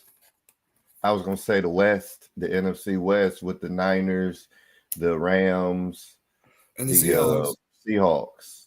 Because the Cardinals never had a fair shot. Kyler Murray didn't play. You've been going through a bunch. The Cardinals are in a transition period. But I'll tell you what, I do like what I've seen from Kyler Murray when he's been healthy. He looks like he wants to play football and like he wants the ball. But that's a whole tear down rebuild, bro. In my opinion, the AFC West is the weakest division. The what? AFC West. Oh, for sure, dude. Like every year, man, we hear about Broncos could be good. This and this. Bro, you know that Jimmy Garoppolo for the Raiders is a healthy scratch, and that's who they paid all that money to. You're letting Aiden O'Connell go out there and just fucking ruin shit. Like, I don't like. If I'm sorry, like for people like Devontae Adams, like you knew that Aaron Rodgers was going to be at the Packers for long. I'm sorry for people like Keenan Allen. Yeah, Keenan Allen has been there for. Keenan Allen and Austin Eckler, dude. Dudes, that's a good one. That's a good one. Keenan Allen and Austin Eckler, my motherfuckers, bro, for real. Shout out to Keenan Allen, dog. R.I.P. to Keenan Allen. Pour out a little liquor for my man Keenan Allen. Pour out a little liquor. After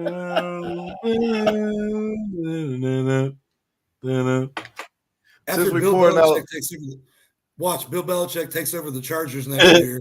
Super Bowl bound, baby. Now, since we pouring out liquor for the dead homies, right? For the dead homie. Hey, Keenan Allen, the dead homie, man. Okay, I'm done. I'm just saying, man. You know, it's just funny. You want to know what Keenan Allen, like why he's still there? It's because when Keenan Allen got there, Antonio Gates was like, "Promise you, man, I've been here for 17 years. It's eventually got to get better," but it just never fucking did. And that's why Keenan Allen's alive for now too. Yeah, but since we own it and he's passed, let's talk about some past. What about them oldies but goodies? My man Cap. Oh. Tell me about the oldie but goodie for us, big dog. Hey man, while we on this topic and he bring me in just that well, I'm gonna go ahead and throw it on y'all, man. My oldie but goodie, man. If I didn't say he didn't play everything, I'd probably get struck down right now. You know what I mean? By the sports gods. If you don't know Bo, then you don't know shit. You understand? To hit him on a strong topic, it's a baseball game he played. If nobody knew what team he played for the Blue Jays, if I'm not mistaken. Bo Jackson? Bo Jackson. Kansas City Royals? Royals. Sorry. I knew it was a blue team. One of them teams. I got you. Speaking of that, 300 yards on a baseball field, all the way to home plate. I don't know too many people that can do stuff like that. Then you can go over here to football. And what was that injury he got? Was that an ACL tear? His knee? And he threw his hip out. He dislocated his hip. That's what it was. That's before the modern technology we got now. But they said he wasn't even supposed to play then. Yeah.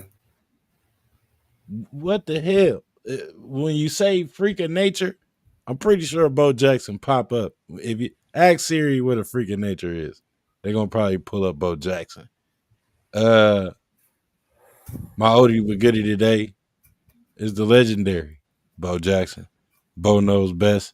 You know, one of the first many players that we got to look at as an idol, and was on the Wheaties box right along with MJ. Had his own little flip over video game too, man. Tecmo Bowl. Come on, we're not gonna talk about how legendary Tecmo Bowl was because of Bo Jackson. Bo knows. You know what I'm saying? I can go on and on and on and on and on and on. But I had to share that with everybody. When I shared it with my brother today, he was like, "Yo, go ahead and drop that on him." And today, the oldie but goodie from three T's over here, from your boy Cat the Great, goes to the legendary, the one and only Bo Jackson. Hey, I tell y'all what, Bo knows this, Bo knows that, Bo knows basketball, Bo knows baseball, Bo knows football, Bo knows everything. Bo know everything. Bo hockey, dude, man. Look, Bo know everything. That dude, one of one. One of the best. One of one. If not the best, I feel like, because it ain't too many players that you can say that ran the football like Bo Jackson besides Walter Payton, Eric Dickerson, the bus. I can go on and on these lists of running backs, you know. I'm gonna throw my favorite player and King James the Pharaoh favorite player out of all the Colts, besides Edge. My favorite player, Marvin Harrison, is Edge. You know what I'm saying? I'm gonna throw my boy the Edge in there too. Like, when you see something like that, you just can't even. It's hard to get away from. Straight up, that's a good one, man. Shout out to Bo Jackson, oldie but goodie. You know what I'm saying? Mm-hmm. Cap the Great with the great oldie. Yes, sir. Good. Bo Jackson. Shout out Bo Jackson. I got a quick story for y'all, Cap, because I know there's some music you getting ready to play. But before you play that wrap it up music on me, right? I got a quick story, y'all. My dad played USFL football, right? And they heard about this kid that's supposed to be at Auburn. Good kid, you know what I'm saying? This is after my dad done played USFL, all this other stuff, right? And he was doing like coaching and stuff, and he would work out with NFL players. He was supposed to work out for New Orleans. Well, at the time, he's down here. They were working out in Alabama or wherever they was at, right? And they hear about this kid supposed to be the next best thing, woo, blase. You know, I don't know if y'all know this, but players usually go to these schools, other players, and talk to these kids. Like when back then, especially back then when you was like black and like running back and go talk to this kid, let him know, yada yada yada. You know, maybe show him some workout things.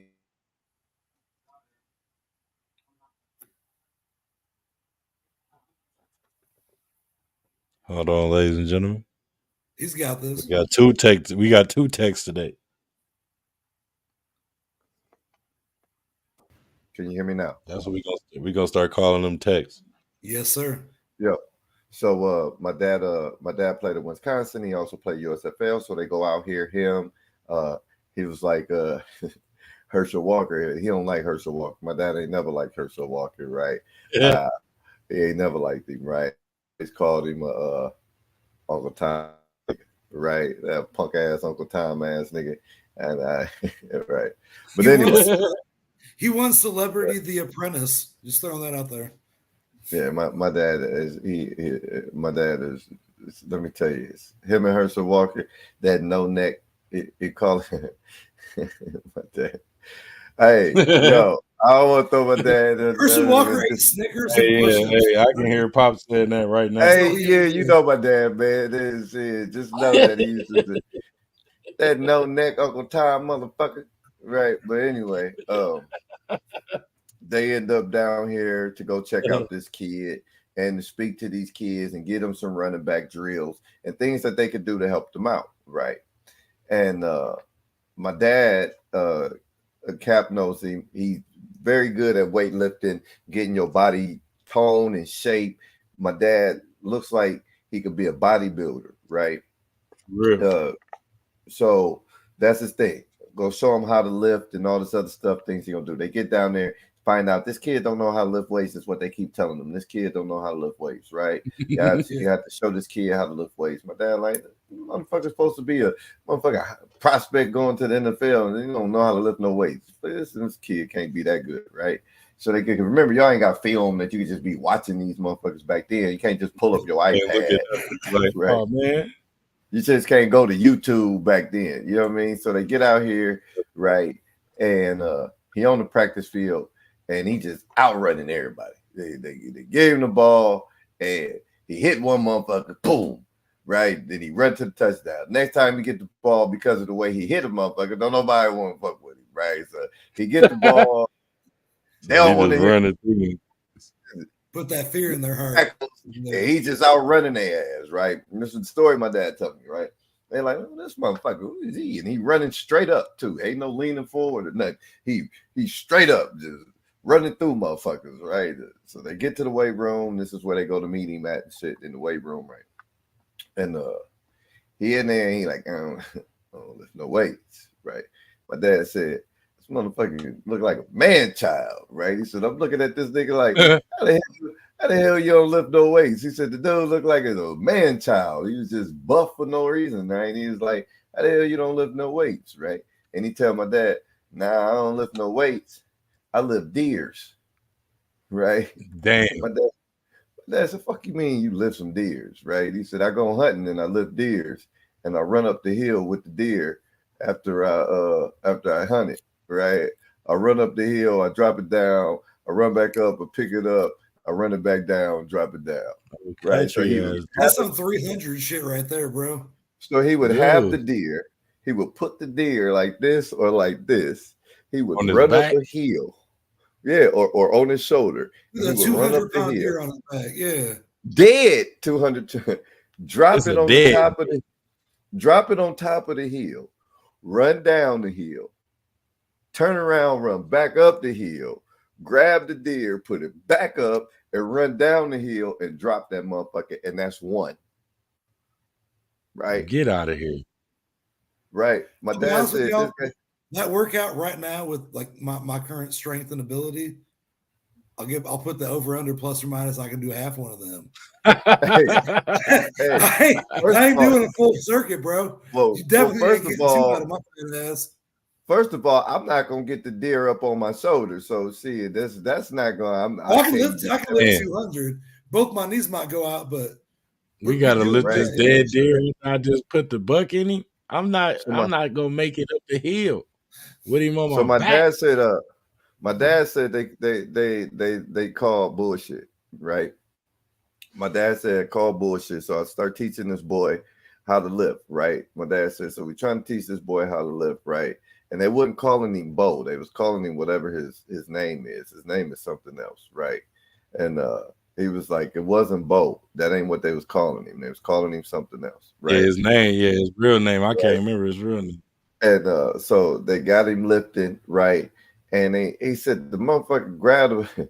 He said they put I forgot how much they said they put on there, right? They put so much on there. They said he grabbed it with like two hands, right?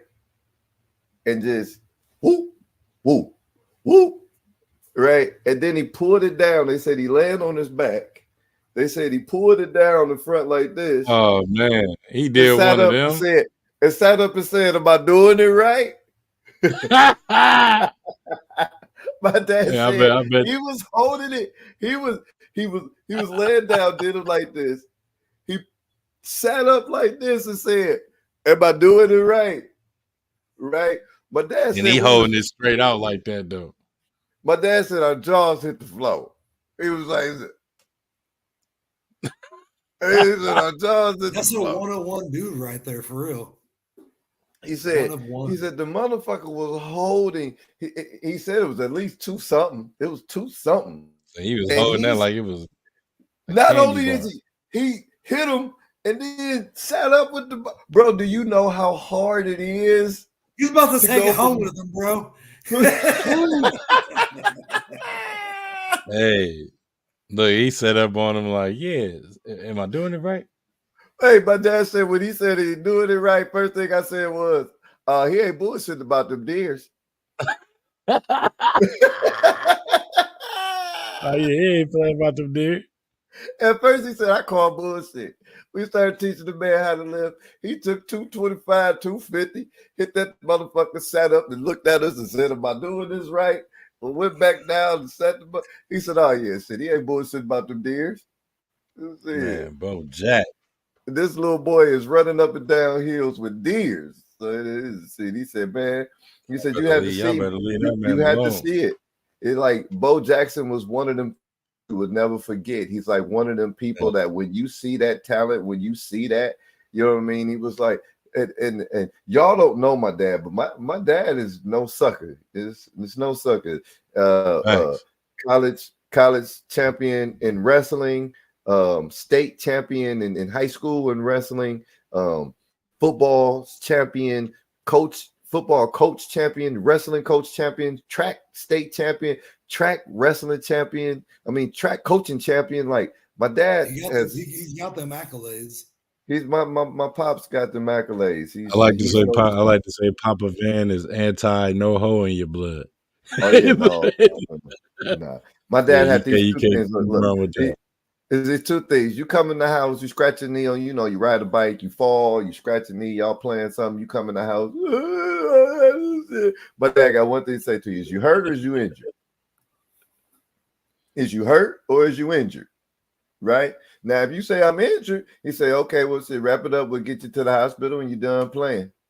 You know what I'm saying? Let's get it treated. Let's get it looked at. And if you injured, you out. Shit. Yeah. You out. You know what I'm saying? You say, I'm hurt. He said, well, see, put some alcohol on that motherfucker and get back out there. Yeah. And so is you hurt or is you injured? I tell you what, you tell that motherfucker you injured and he say you can't go back outside and play because you injured. I bet you be hurt real quick. I'm hurt. I'm just hurt. Hey, that old guy. Hey, no, I'm good. I ain't injured. I'm trying to tell you, you come in the house injured, and he say, "Okay, what's it? Wrap it up, sit down. You can't go back out there. You think it's all good. You watch the TV, and then you hear everybody outside having fun. They still playing. They kickball, basketball. You get to doing that famous knee bend, that famous knee flex. Hey, you know what, Pops? I ain't injured no more. And you know what? The first time somebody run in the house because they got to use the bathroom, and then they go running back outside, and your ass sitting on the couch. I bet you know what? I don't think I'm injured. I think I'm just hurt. I just need to stretch a little. That's all it was. Yeah. Hey, that's facts. Let me get some electrolytes down. Yeah. Shout out to my pops, man, because I ain't never injured, dog. I'm just hurt. Never died. I'm just hurt. Yeah, I'm back in the next play, dog. I ain't even going. If I'm fucked up, it's gonna show. Like, I'm gonna be like, hey, I can't even move my hand. Hey, look, my wrist is limp. You know what I'm saying? I'm out here, I'm down. Yeah. But yo, enough about that, man. Where the music at, Cap? Hey, where the music at? I got something new for you today. I got something new for y'all today.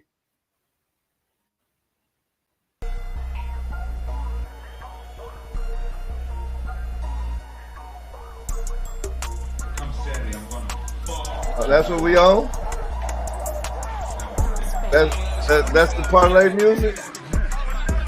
Yeah. Oh, well, there you go. That's the new parlay music. That's where the parlay at. Once again, ladies and gentlemen, the soundboard is down, but I had to substitute, and I feel like, I like this. There you go. So where the parlay at? Ace? I'm gonna hit y'all with it'll be back in there next week. Don't worry about it. Or this weekend, my fault. It'll be in there this weekend for sure. I'm gonna hit y'all with something this week, man. It's just a trend that I happen to see going on. There's a lot of tight NFL games this weekend, spread wise. A lot of them, they're not exactly pick'ems, but since 4:00 this afternoon when I looked this bet up, all these odds have changed, so this might not even be accurate right now. But it's all the money's been moving in the opposite direction for the home team. So this week for where the parlay at, we can add that in later. I went ahead and did 5 road teams. I want 5 teams that are all on the road this week to win. We're going straight money lines. First and foremost, I don't care who the quarterback is. I'm going to go ahead and take Seahawks at the Titans. Drew Lock looked like a stud on Monday night, handled business. If Geno's playing, Geno's been playing out of his mind. You have a healthy offense now. DK's been going crazy. Tyler Lockett's been involved and kind of not involved. Charbonnet and Kenneth Walker have been working out great. Your defense hasn't been bad. Julian Love won you that game earlier this week. So I'm going to go ahead and go Seahawks at Titans. Seahawks money line -135. Now my next pick of my parlay is Colts at Falcons. All right. Also, all these bets are going to be money lines. The Colts are a -102 favorite. So this is basically a pick 'em. With or without Michael Pittman, I think Josh Downs has been going crazy. I think the Colts offense has been doing pretty good with Gardner Minshew III. Shout out to number 1 and number 2 on that, Gardner Minshew's. But I like the Colts defense has been playing out of their mind. We'll go Colts over Falcons because it doesn't matter who's at quarterback for the Falcons. They have no fucking idea what they're doing. Next game, third road game in a row, Packers at Panthers. Packers money line is currently at -230. So this is once again close enough to a pick 'em. We're going to go Packers at Panthers. Panthers, like, what are you really playing for at this point in time? The Bears have your draft pick. What are you doing? Like, just get your ass whipped by the Packers. Fourth game, my Browns at the Houston Texans. As of today, which is Wednesday/Thursday, CJ Stroud is still not been cleared from concussion protocol. Former Browns backup quarterback Case Keenum is in charge for the is probably going to be at the helm for the Texans. Last week they had a shootout against the Titans for some reason. It was backup quarterback versus backup quarterback. You can't do that shit against Browns defense. I'm taking Browns money line minus 148. Final pick of the day out of my 5-leg parlay. This is a total going to be a plus 1,211. Lions at Vikings. I'm going to take the Lions money line at minus 175. I think the Lions are for real. Vikings are even though Justin Jefferson's back, Madison's banged up. Y'all have been playing good, but like you haven't been winning. You just had a game that you won 3-0, and you lost in overtime to the Bengals with the backup quarterback. I'm gonna take the Lions on that one. $10 on this 5-leg parlay of Seahawks, Colts, Packers, Browns, Lions money line. $10 would win you 130.24, and I actually put that in. So if I cash out, I'll show you guys my my balance after that, and just let y'all know. I've been pretty good at parlays. Once you start getting higher than 4 or 5 legs, it gets crazy. If you honestly feel something on a point spread or anything like that, go for it. Don't necessarily take what we're doing. We have I don't know. I hedge my bets. I know Dub and Cody kind of do the same thing. Don't ever go all like $1,000 all in on anything we're saying. These are the bets that we think might possibly hit, and sometimes they do, sometimes they don't. I would say our protect your pocket at all times. I would say that our success rate on gambling is higher than it is. We win more money than we lose money, but don't bet the farm on anything that I'm saying. But those are my 5 for this week, and yeah, what are you guys thinking about that? I tell you, solid. Scared money don't make no money, man. Put that whole rack on there, dog. And if you hit that rack, send me some of that shit, G. If not, get a hold of 1-800-GAMBLER.com in California. But dial 1-800-GAMBLER.com if your ass got an issue gambling, though. But yo, straight up, that's a nice parlay, man. I like the mind. It is. It's all road teams, which is kind of risky, but that's what I was just getting ready to go. I said I don't like betting on a lot of the road teams sometimes, especially when there's sometimes it can be an upset. So, but hey, I like where you was going with that. Me, I don't really have too many parlays. I didn't put together a parlay, but I do have something on DraftKings that I like, ladies and gentlemen. DraftKings is allowing you to bet on the next regular season win for the Detroit Pistons. Right. As you guys don't know, the Detroit Pistons are on a current losing streak. They haven't won a game in. Is it 23 now? The Pistons haven't won a game. The Pistons are 2-25. Yes, Good grief. Right. 22. So they have lost 24 in a row. 20 fucking they four. You shit me. They have lost 24 games in a row, ladies and gentlemen. Oh my Jesus, peace. Yes, they've lost 24 games in a row. So right now on DraftKings, they currently have where you can bet. You go to NBA. When you get to NBA, you want to go over to wins /playoffs. And they have Detroit Pistons 2023 next regular season win. Now their schedule is as such. They play the Jazz. They play the Jazz at home, then at Brooklyn, then back at home against Brooklyn. Then they play the Raptors at home. Then they go to Utah. Then they go to the Houston Rockets. Then they go to Boston. Then they back home against the Spurs. Then they go to Golden State. Then they back home against the Kings. Then they're back home against Minnesota. It'll be done well before that, hopefully. And then they played at Washington Wizards, at the Denver Nuggets, back home against the Rockets. And then the last bet is for them not to win another game. Now, ladies and gentlemen. Not going to happen. Yeah, don't take that. What I just said for you, me personally, I think they're not going to win against the Jazz today.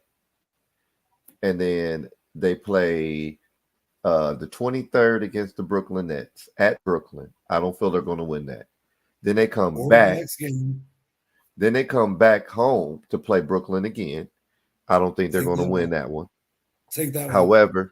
However, that's a good one to look at, right? They play Brooklyn at Brooklyn, and then 3 days later, they come home and they play Brooklyn at home.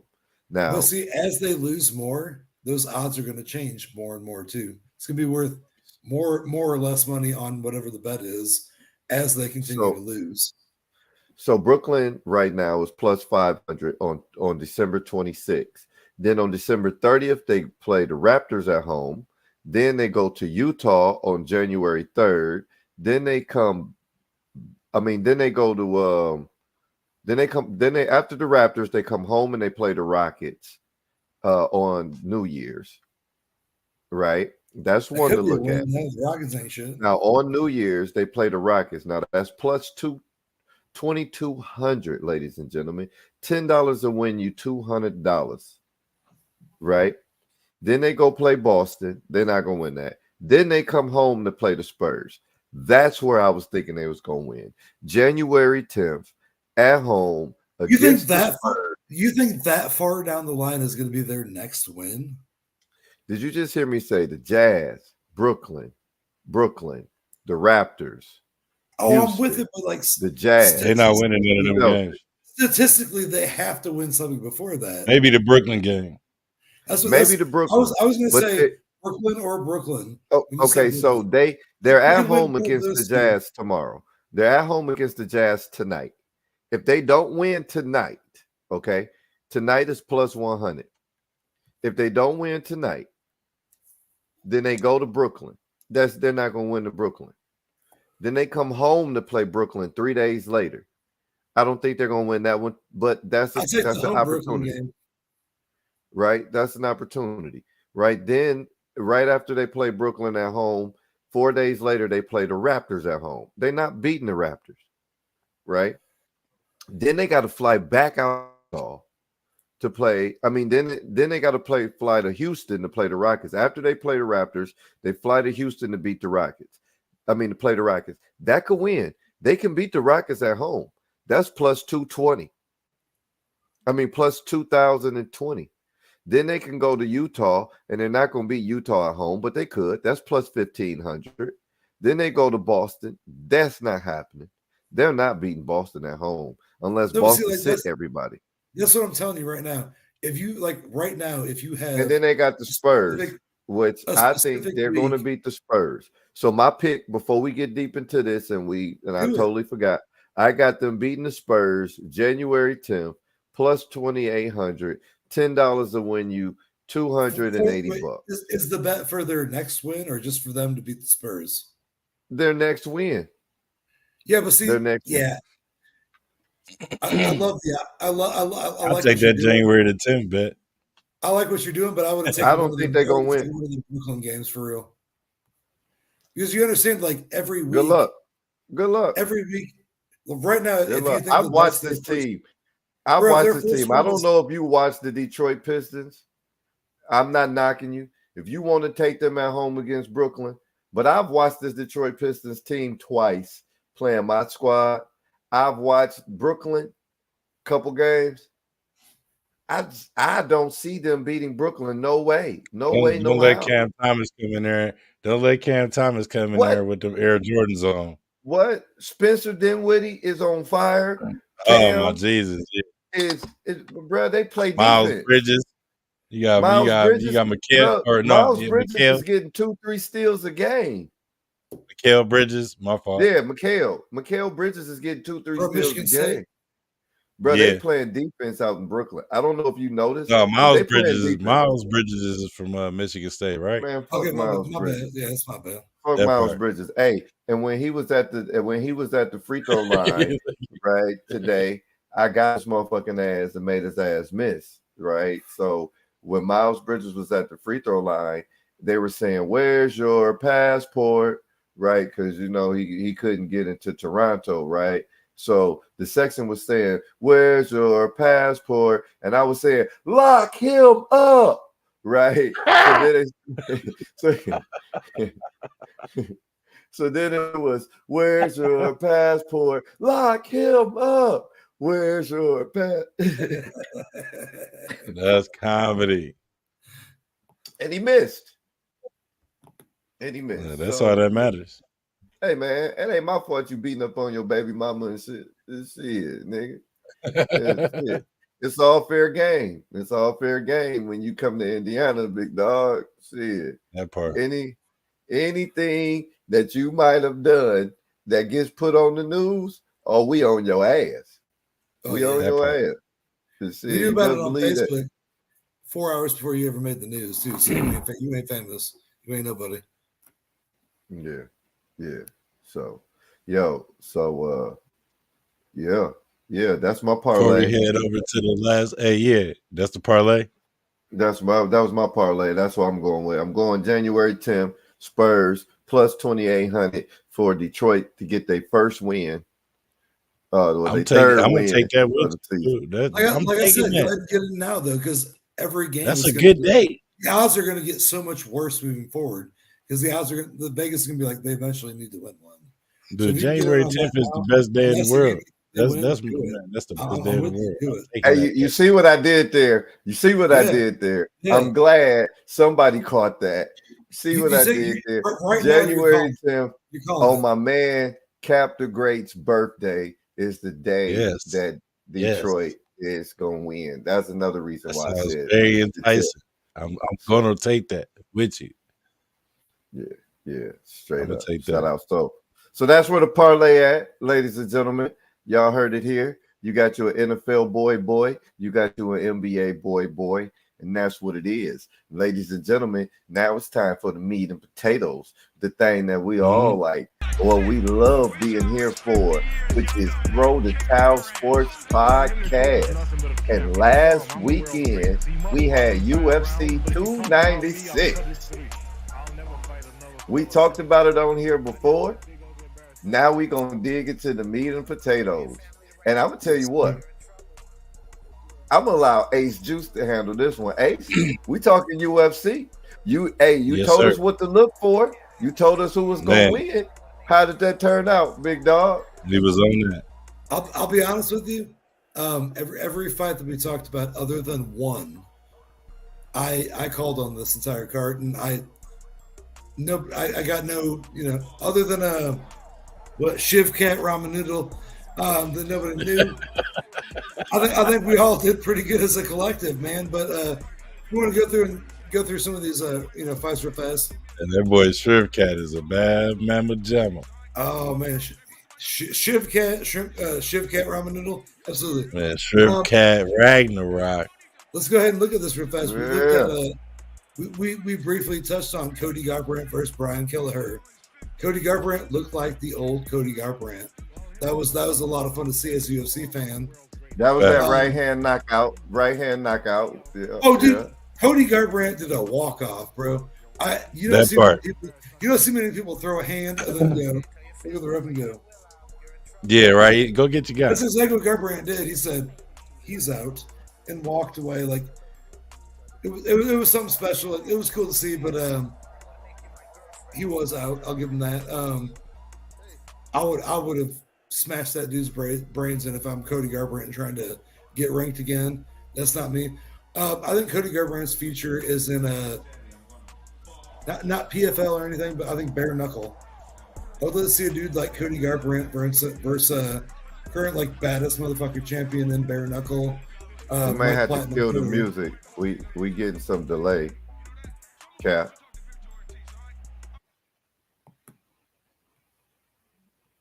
Try it now, Ace. You had the robot voice. Oh, did I? Yeah. We good? Yeah. Okay. Yeah, I think Cody Garbrandt. That was a good fight on his half. Team Alpha Fails finally coming back. I would like to see Cody Garbrandt fight Platinum Mike Perry in bare knuckle. I think that's where Cody Garbrandt should go with this career. You're not currently ranked in the top 15. You haven't been shit in 5 years. Love you, Cody, but you need to move on.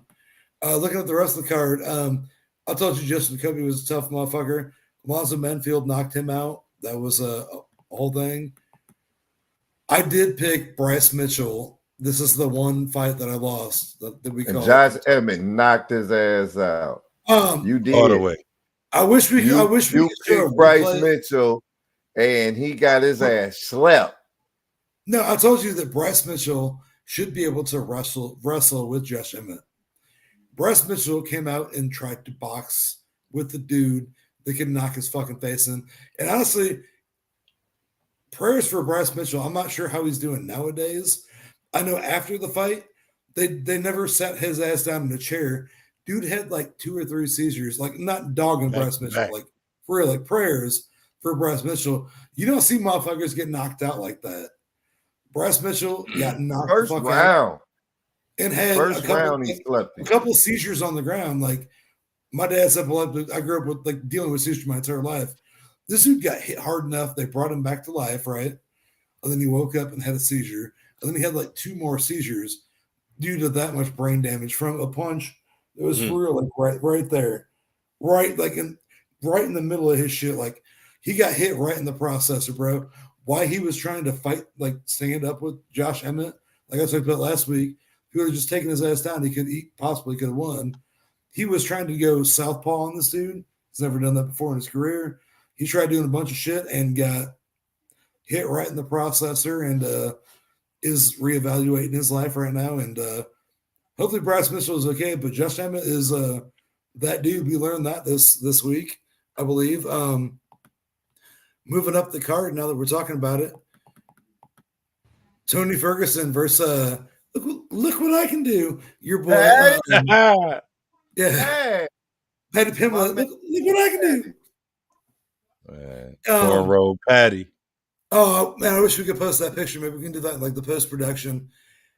Cornrow Paddy Pimblett was there and he was about that life. And Tony Ferguson has lost 7 in a row now. I told you guys, I thought he retired the previous fight. Paddy the Baddy, like towards the end of the fight, they got a little bit closer, but Paddy did what he needed to do to win. Look what I can do. Handled shit. And I was there for it, bro. I really was. Like Tony Ferguson is like 0 for his last 7 now. How he saw his UFC contract is crazy. We're going to go ahead and look at Shiv Cat. Ragnarok now. Ragnarok versus Wonderboy Thompson. And there's a lot of confusion about how to pronounce this guy's name last week. We're going to go ahead and go with Shiv Cat, Shrimp, Ramen Noodle, Ragnarok. Man, and Shrimp Cat. I told you I was about to handle business. This motherfucker just went in there and just handled business. Like we talked about. Like we already knew he had a cool name. Deb, you never even had to see him fight before. He did exactly what we thought he was going to do.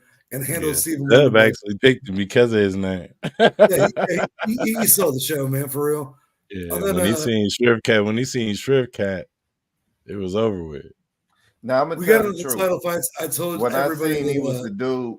When I seen he was the dude that wear the little furry hat, right? No, that was Habib. No, huh? Habib was the original guy that did that. He a student. Who? Habib Nurmagomedov. Habib Nurmagomedov. Arguably one of the greatest fighters ever. Khabib Nurmagomedov. That's who it was. Khabib. Yeah, that's who I thought it was. That's who I thought Ragnarok was. No, he come from that camp probably for real. When we were talking about it, is a killer. Everybody from that camp is a killer. Yeah, if you wear that hat right there, I'm going with you, dog. Yeah, you got one of them on. I know what you about to come in there and be on. Hey, dog, you got that Ragnarok hat on, dog. I'm fucking with you. You know what I'm saying? On that fight, though, our boy Shiv Cat, Shrimp Ramen, Ragnarok, handled business. I told you all the champ would defend. Alexander Padoja beat Brandon Royval's ass for a good amount of time. In that main card, I'm happy you guys got to watch how John Jones and everybody else reacted. As he should. I'm telling you right now, I don't like a lot of British people. Kobe Covington is the biggest fucking douchebag I've ever seen in my life. Like, straight up. And you're talking shit about Leon Edwards' dad who got shot down on the fucking streets. Kobe Covington talked his way into this fight, like I said last time, without fighting for 19 months, 20 months. How the fuck did you do that? Amazing. Other than after you got your ass beat for 25 minutes, you raised your hand for real, like you actually had a chance to win that fight. Now, Leon Edwards beat Kobe Covington's ass. Couldn't have been happier about that result. I do think that a Shivkat, though, from the previous fight, might have a word to say here about a title contention. They're in the same weight class. We'll see what happens there. But yeah, Kobe Covington, you're a piece of shit. You make Americans look bad, in my opinion. We've already called out other people on the show. Might as well call Kobe Covington. I do respect John. I don't got no respect for him. No way. I lost respect for Kobe Covington way when he fought. I told you I had none for Kamaru Usman. When he fought Kamaru Usman and how he was being disrespectful, and then you keep bringing Trump out here like that's gonna make this why you keep getting your ass whooped. You made Trump look you keep bad, letting bro. Trump come to your fights. This what happened. Them Proud Boys ain't proud enough. You know what I'm saying? All politics your aside, head whooped on.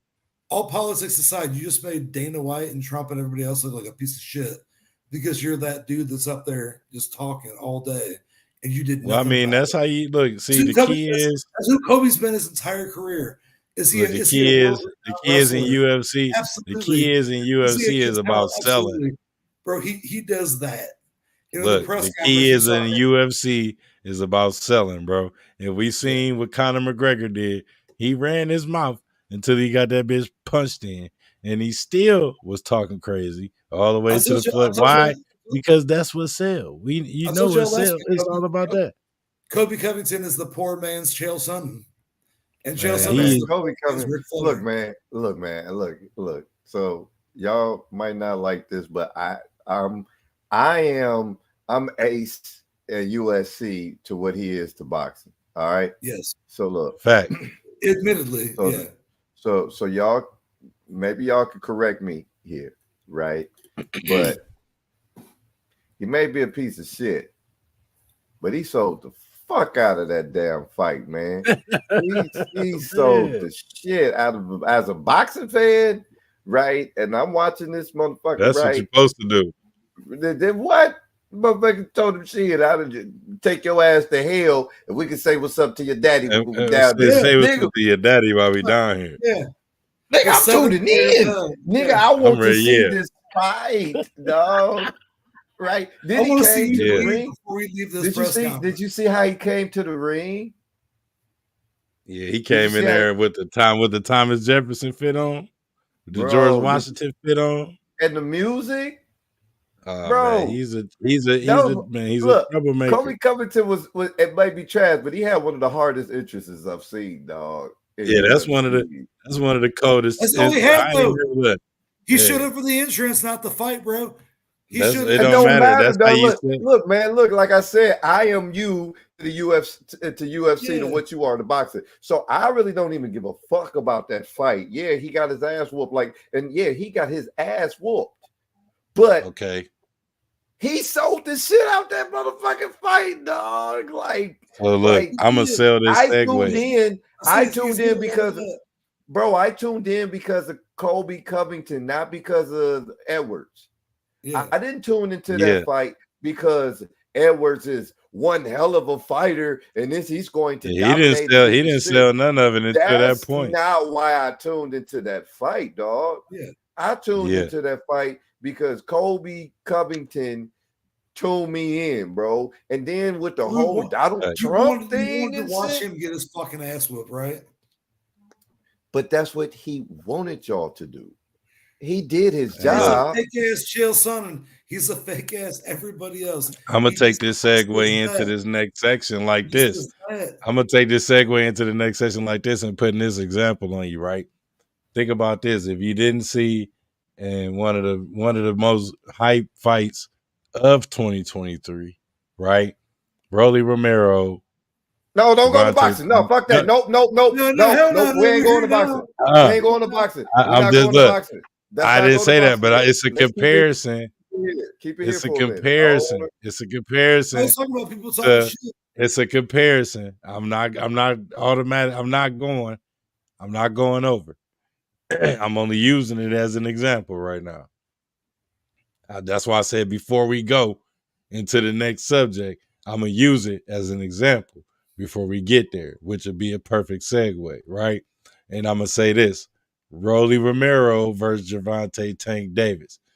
Rolly Romero, we knew what he was capable of, but this man talked so much shit that Tank didn't have to say a damn word. He made us go say, "Hey." You didn't even have to know that Rolly was a decent fighter. Like he's a decent fighter. Like you didn't even have to know that. It's just you wanted to see him get his ass whooped because he sold the shit out that fight. And to be exact, I like that. Believe it or not, it was one of the many fights.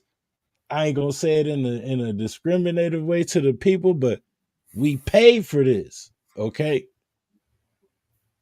Me and my partner KJ Farrell paid for this fight at that point because we said Rolly sold it to that much where you ain't gonna, you're not gonna catch it on one of these streams. We just got to go pay for that, and we got that full blown, just like we said it was gonna be. Everything we called out about it, that was one of the highest selling fights probably of the year, which to go on to say Colby Covington sold that whole championship fight. It's not about what he did. It's not about what he didn't come out to do under expectations, because we knew that he was not going to beat Leon Edwards. We knew that he was not going to win that fight.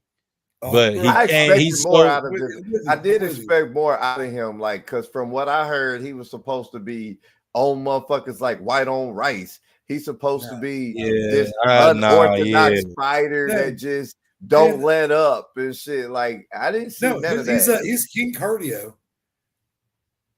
I mean, look, you want to know what kind of cardio he had for me? He had that motherfucking Shakur Stevenson cardio. That motherfucker. He had that Cardo got wings. That's what he had. Cardo that got motherfucker wings. Had that Sonic the Hedgehog cardio. See, that motherfucker was just he didn't do shit. He had that Forrest Gump cardio. That's what he had. Damn, what happened? Is he okay? Is he okay? We gotta poke. We gotta pause Ace. Ting, ting, ting, ting, ting. Is he okay? Hey, man, Ace over there having technicals right now. Damn, Ace. Well, what I was going to talk about is, before we leave up out of here, I wanted to know about what y'all think of, what do y'all think about Shiv Cat Ragnarok fighting Leon Edwards? I think that'd be a good fight. I mean, it should be next up if you ask me. It ain't. I mean, everybody else. Like, I'm asking because Shiv Cat probably would have to get some more fights under his belt. He probably had to get a couple more fights to get to him. To be honest, this Leon Edwards third defense. Twice against Kamaru Usman, now against Colby Covington. So I think he's going to have way more upside. I think he's going to probably try to take it back to his home state so he can go ahead and win the shit again or play it over there, So, yeah, I think that's how that's going to turn out for that. Okay. Well, I say we pick back up on Saturday. Another night. We pick back up on Saturday. We still got boxing to talk about, but unfortunately, our third man having some technical difficulties. Don't look like he's going to be able to rejoin us here. And, you know, man, it ain't no fun if the homie can't have none. Man. So I know y'all used to just us two. We could definitely do the rest of it with just us two, but I don't want to leave my mans out, man. Because we get so much other good feedback with our third partner. You know what I'm saying? Let's get up out of here, Cap, man, and save a little bit something for when my man get the technical difficulties fixed. No doubt, man. You already know, man. 3 T's in the building, man. Your boy King James the Pharaoh. You already know it. Biggest king of them all. You got your boy the greatest of them all, Cap the Great. You know what I'm saying? Ace Juice. The Sorry greatest. for the technical, but we in the building, man. 3 T's. It's official, man. 3 of us in the building, man. The amigos, man. Like, comment, subscribe. Go ahead, follow us. Shout out to Tube Buddy once again for the support. Man, y'all can catch us on Facebook at that name. You feel me? Throw the Top Sports Podcast on all of them everywhere, you know. And on top of that, man, Y'all it's know always what it a is. pleasure, man. It's Protect always a yourself pleasure. at all times. And please, please, please don't let us have to throw the towel in on your ass. You know what I'm Man. saying? Cap, it's always a pleasure when Pippin come together, man. My brother. Bang, bang. Yeah. 25 games. Horseshoe Gang.